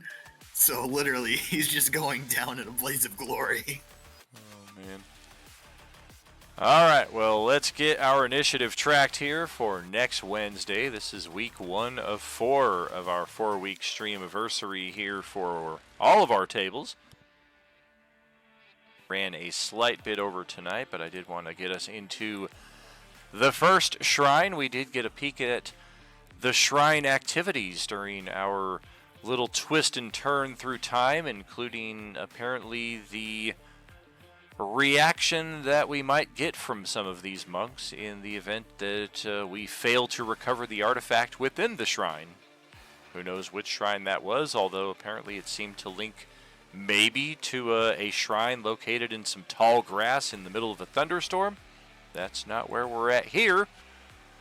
But nevertheless, the tone does ring true, and for Kukulin, this is the path more or less that he's familiar with, that we have taken before. And yeah, he's remembered being on the receiving end of the swings from this giant titan a time or two before in the past, so he knows just what Spartan is going through here.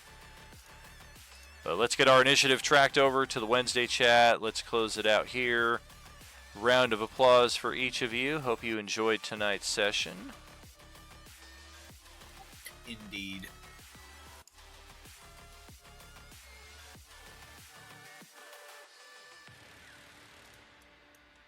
Yeah, it's good. Good to hear, good to hear. And yeah, appreciate that hype train unexpected that we had earlier. Sometimes that's all it takes is a couple of resubs and a few cheers, and we've got a little hype train underway that anybody who participates will gain the benefits thereof. Of course, I know we've got a major one planned for just over a week out. So we'll see what happens on that. Be the beginning of our week 17 activities, and we are rapidly wrapping up week 15 here.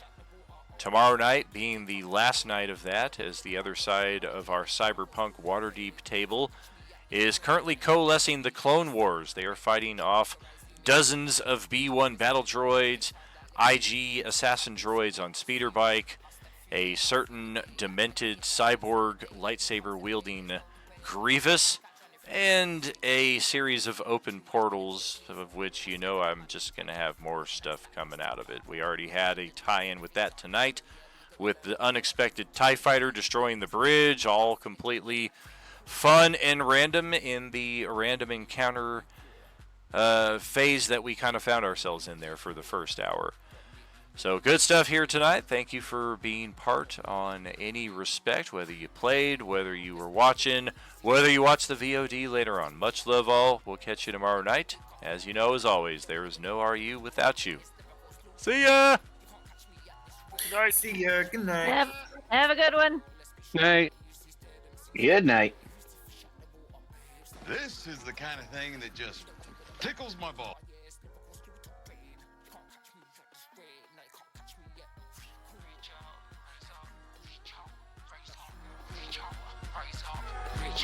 Rise up, reach out, rise up, reach out, rise up, reach out, rise up, reach out.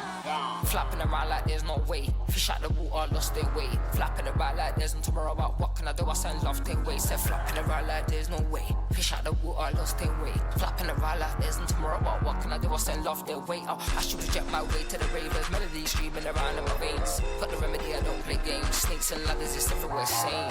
I should project my way to the rave. Melody screaming around in my veins. Got the remedy, I don't play games. Snakes and ladders, it's everywhere same. Let's be real, let's be straight. Use these dead MCs as pay. Who's this fish out the water? Oh, somebody please pick up your babe. You don't want it with a mum or the daughter. Yeah, it's lyrical slaughter, babe. You can't catch me at this rate. No, you can't catch me at this. Let's be real, let's be straight. Use these dead MCs as pay. Who's this fish out the water? Oh, somebody please pick up your babe. You don't want it with a mum or the daughter. Yeah, it's lyrical slaughter, babe. You can't catch me at this rate. No, you can't catch me at this.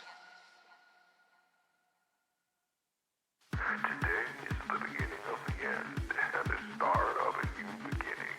Time has come to refine yourself and let go of the demons in your heads that have held you in captivity for so long. It's time to flip the page and prove them wrong. It's time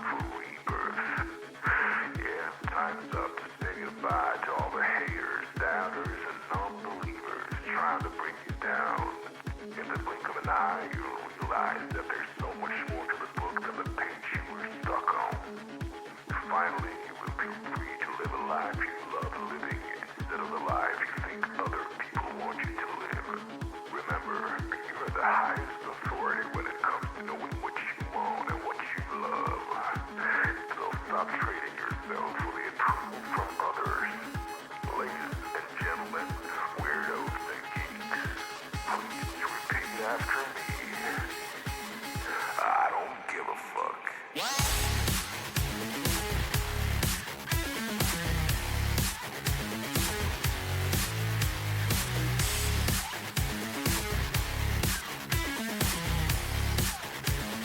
I don't give a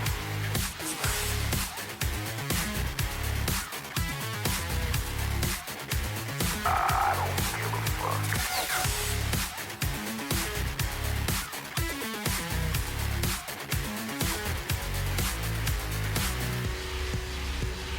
I don't give a fuck.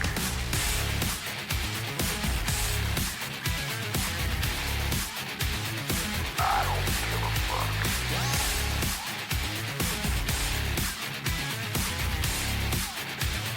I don't give a fuck.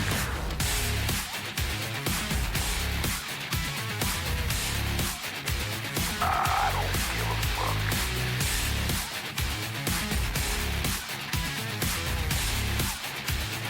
I don't give a fuck. It's time to start doing the right thing. So trust your instinct. Stop listening to others and own your decisions. People will always tell you what to do, how to live. So let's